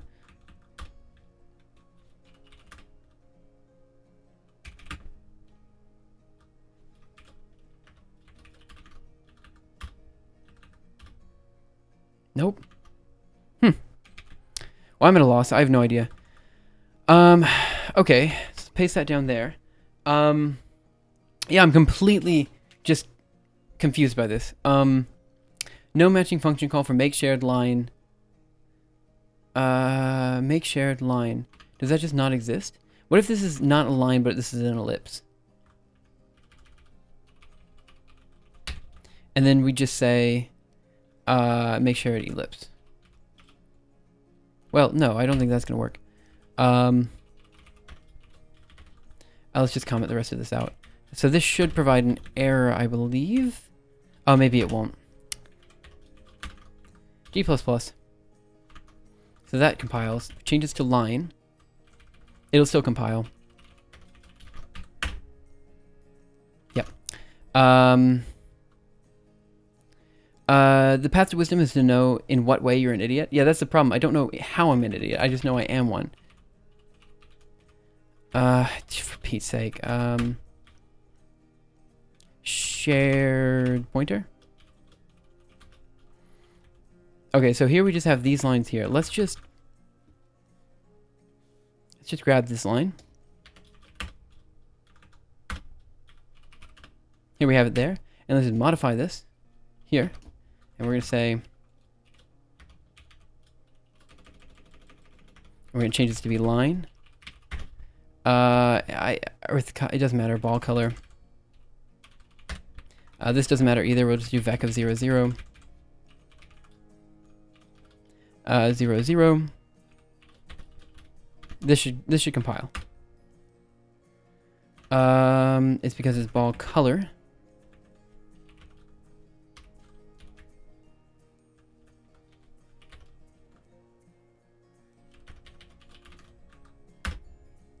Yeah, that works.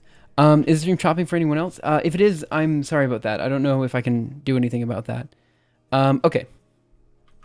So that works. Man, what on earth?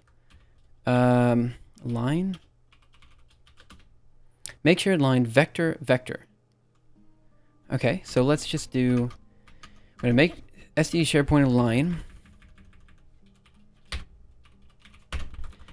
Let's define this as something else other than line. So we'll define it as, because line could be considered a type. So maybe that's the issue here. If that's the issue, I'm really sorry. So we aren't going to call this line then. It's going to be called arrow.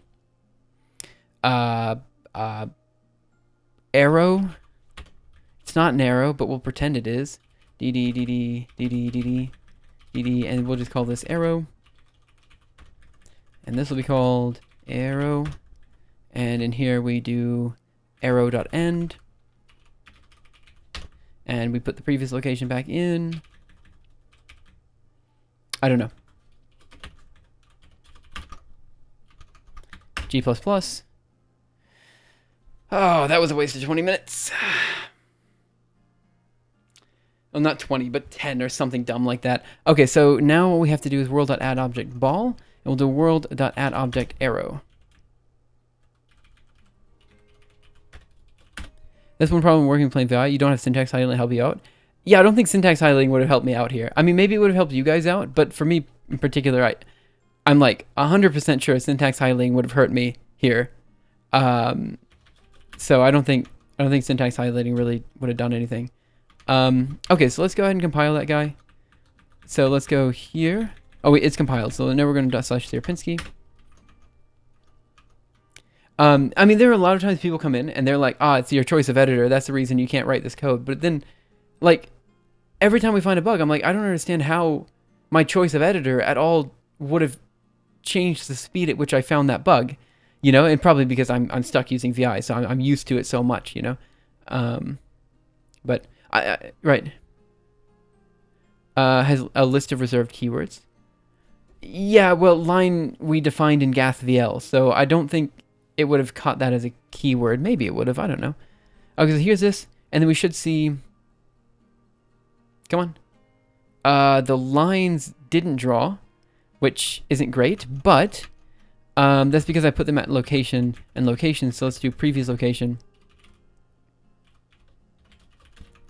and let's do.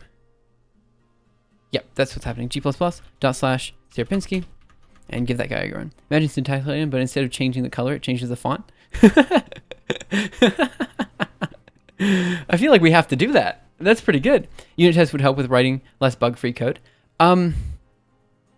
Again, I don't know what kind of unit test we could have written for this, right? Like, I admit, you're right. Writing unit tests definitely helps write bug-free code, and I definitely have. I definitely write unit tests for, like, you know, Klima code and all that kind of stuff. But for this, I genuinely don't see how I could have written a unit test for this. Like, oh, sorry about that. I'm sorry, I messed with the music on accident. So here we have these guys, and we should see the lines being drawn now. Okay, well, that's not quite what I expected. Oh well. The line. Let's see. So the line should be drawn. Oh, I gave it the wrong draw frames, I bet. So we want it to be drawn from. That was a weird little laser thing that happened there. Oh well. Yeah, that's not really right, I don't think. So it goes from the previous location to the current location. Still looks, yeah, it looks cool, but like it's not what we're looking for. So we'll do 60 plus I times 10. So we should have about 10 frames to draw this arrow. And then floor of n over bin size minus 20. It's not a laser, it's a little light bulb that blinks. I don't know if that green line could be considered a little light bulb that blinks. I think it's definitely a laser, the way that was presented. So let's see, we have the ball color. So what I'm going to do is I'm going to create a new color in here called line color. color is what I did before. It's going to be equal to, it's going to be all white, which I think is 1111. So 111. But I'm going to change the alpha value. Well, unless you guys think it looked okay green. Well, let's change it. So we'll change the alpha value to be, hey, Prutz1311, how are you? So this will be changed to, let's see, so the last one was going from what? It was going from green to blue. So we're going to grab the blue for this one. There, and this should do something. And then we're going to change this to line color. These things look interesting. Cool, I'm glad you think that. So let's do g++/Sierapinski. And then we'll run that video and see what this looks like. It's going to look the same. It's just going to be the line is now going to be white. I need to figure out what's going on and like why it goes in weird locations and stuff like that. Yeah, there's some stuff I have to figure out here. But you know, we'll have this animation. I should have this animation playing in the upper right hand corner like I have been doing. I just didn't have it. I don't know. I just didn't show it because I was busy on other things. So we'll let this render and then we'll have it playing in the upper left hand corner for the last 15 minutes of stream while we're trying to figure out what the issue is. I was recently reading up on cellular automata. Yeah, a lot of people were doing that because of, well, yeah.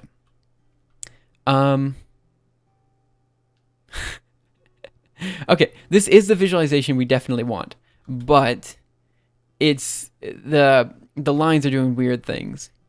Let me just run this within a loop. So we'll do loop 0. Okay, so there's the animation, and then we have, yeah. That's not quite right, is it? Well, I'm gonna have this just play in the upper corner, and we'll just think about it for a bit. Right. Move this here. Oh, well, not quite right. There we go.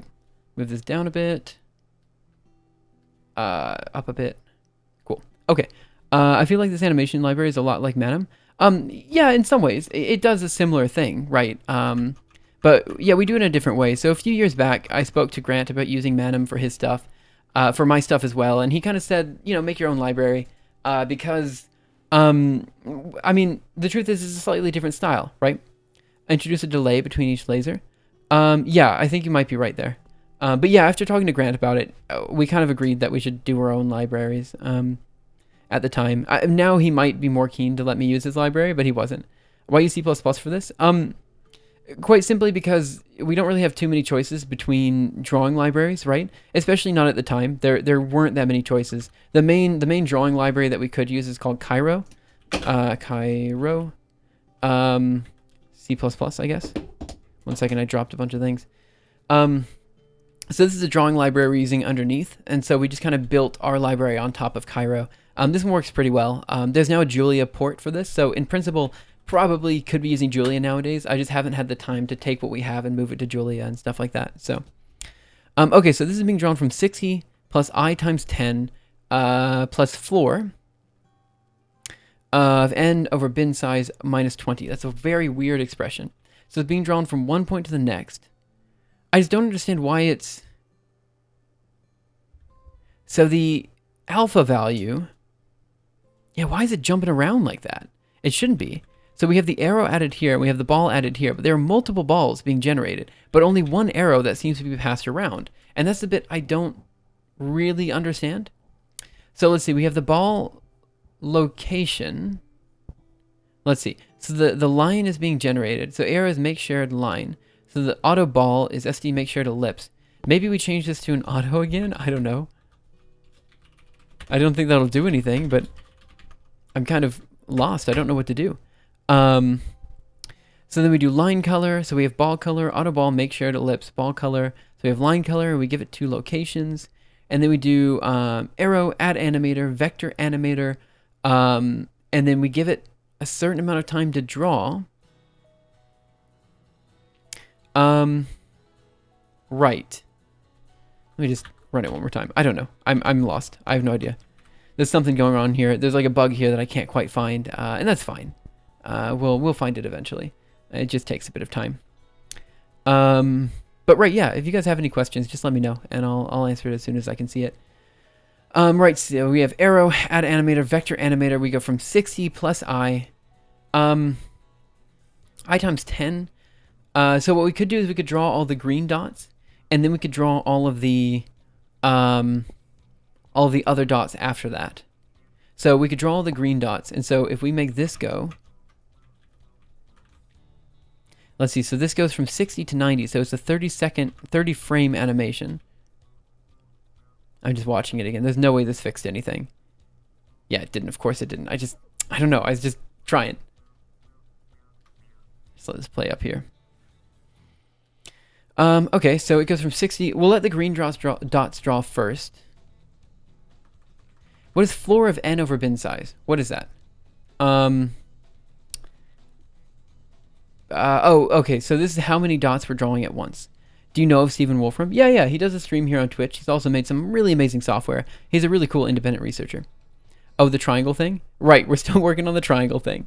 Floor of n over bin size. Yeah, that's my... I don't know why the lines are moving at all. That seems to me like the line is being updated. So that seems to me like 60 plus I times 10. Oh, okay. I bet you I can. Let's do I times 30. That might solve it. I think I figured it out. Yep, this is probably it. Let's see. Prutz1311, thanks for following. Really appreciate it. Oh yeah, Coding Train definitely did it before. Let's see. That's where I learned all this about some of his stuff. Yeah, so I don't know why you would have seen like Sierpinski triangle, but like some of the math stuff probably. We probably speak a similar language, I would imagine.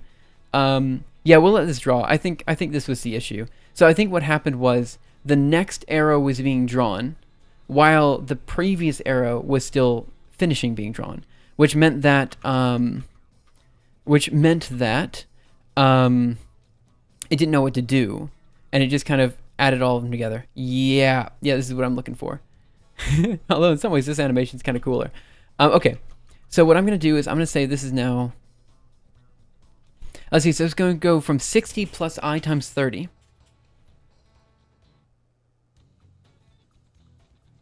Oh, actually, maybe this is a dumb way to do it. The I times 10. Let's do 35.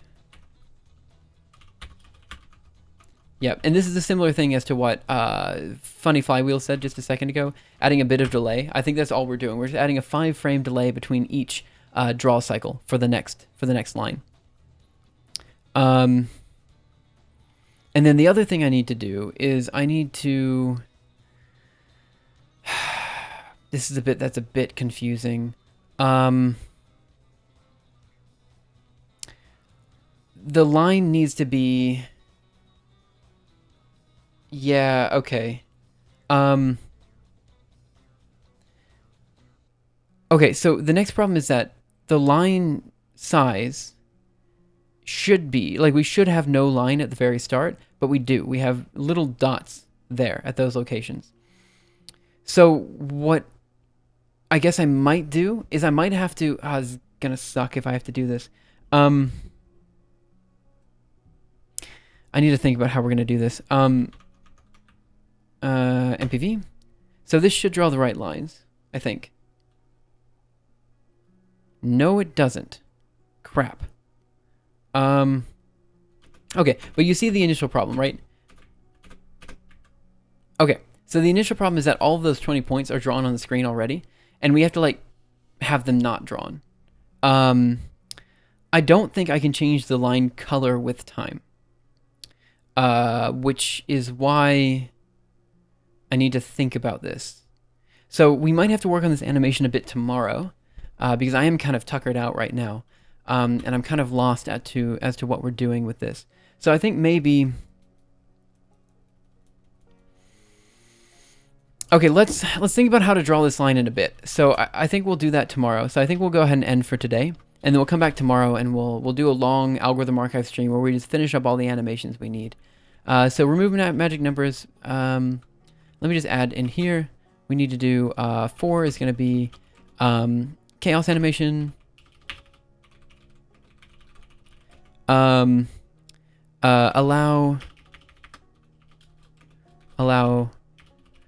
lines to be properly drawn after triangle.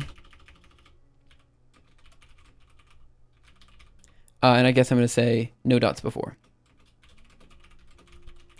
And then for the Hutchinson animation, let's do Hutchinson. Let's see, what are we looking for there? So there we just have to slow down for this. Right, that's essentially all we have to do.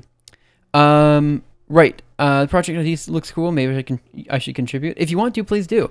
Yeah, let me get you that Discord link really quick. I know this is a dumb way to do it, but I don't have, here's the Discord link. Yeah, the bot's not working right now.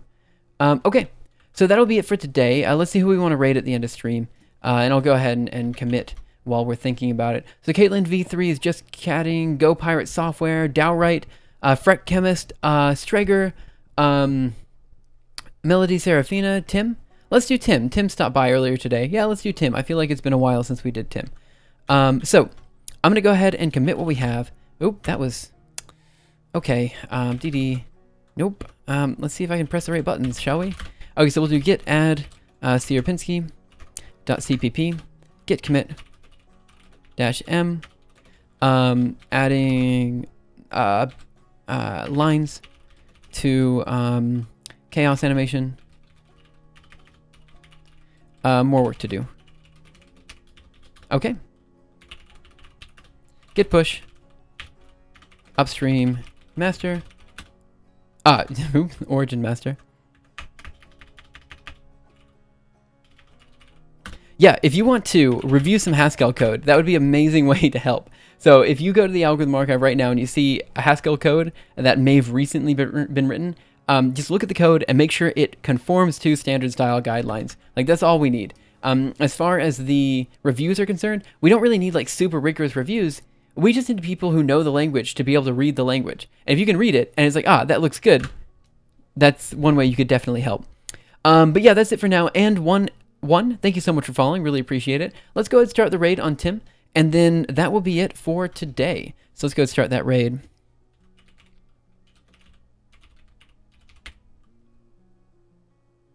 Okay. Some people know Haskell, but there's one PR that I think you just put up that people, that involves Haskell. So that's it for today. Thank you guys so much for coming in. Have a wonderful day, night, afternoon, morning, evening, whatever time it happens to be your time. And I will see you guys around next time for the next episode of Simuleos. It will hopefully be maybe a 4 or 5 hour stream tomorrow where all we do is we focus exclusively on getting these animations done. I'm pretty happy that you guys came along for the journey and, you guys had some fun chatting about whatever you guys were chatting about. But yeah, that's it for today and I will see you next time. Bye guys.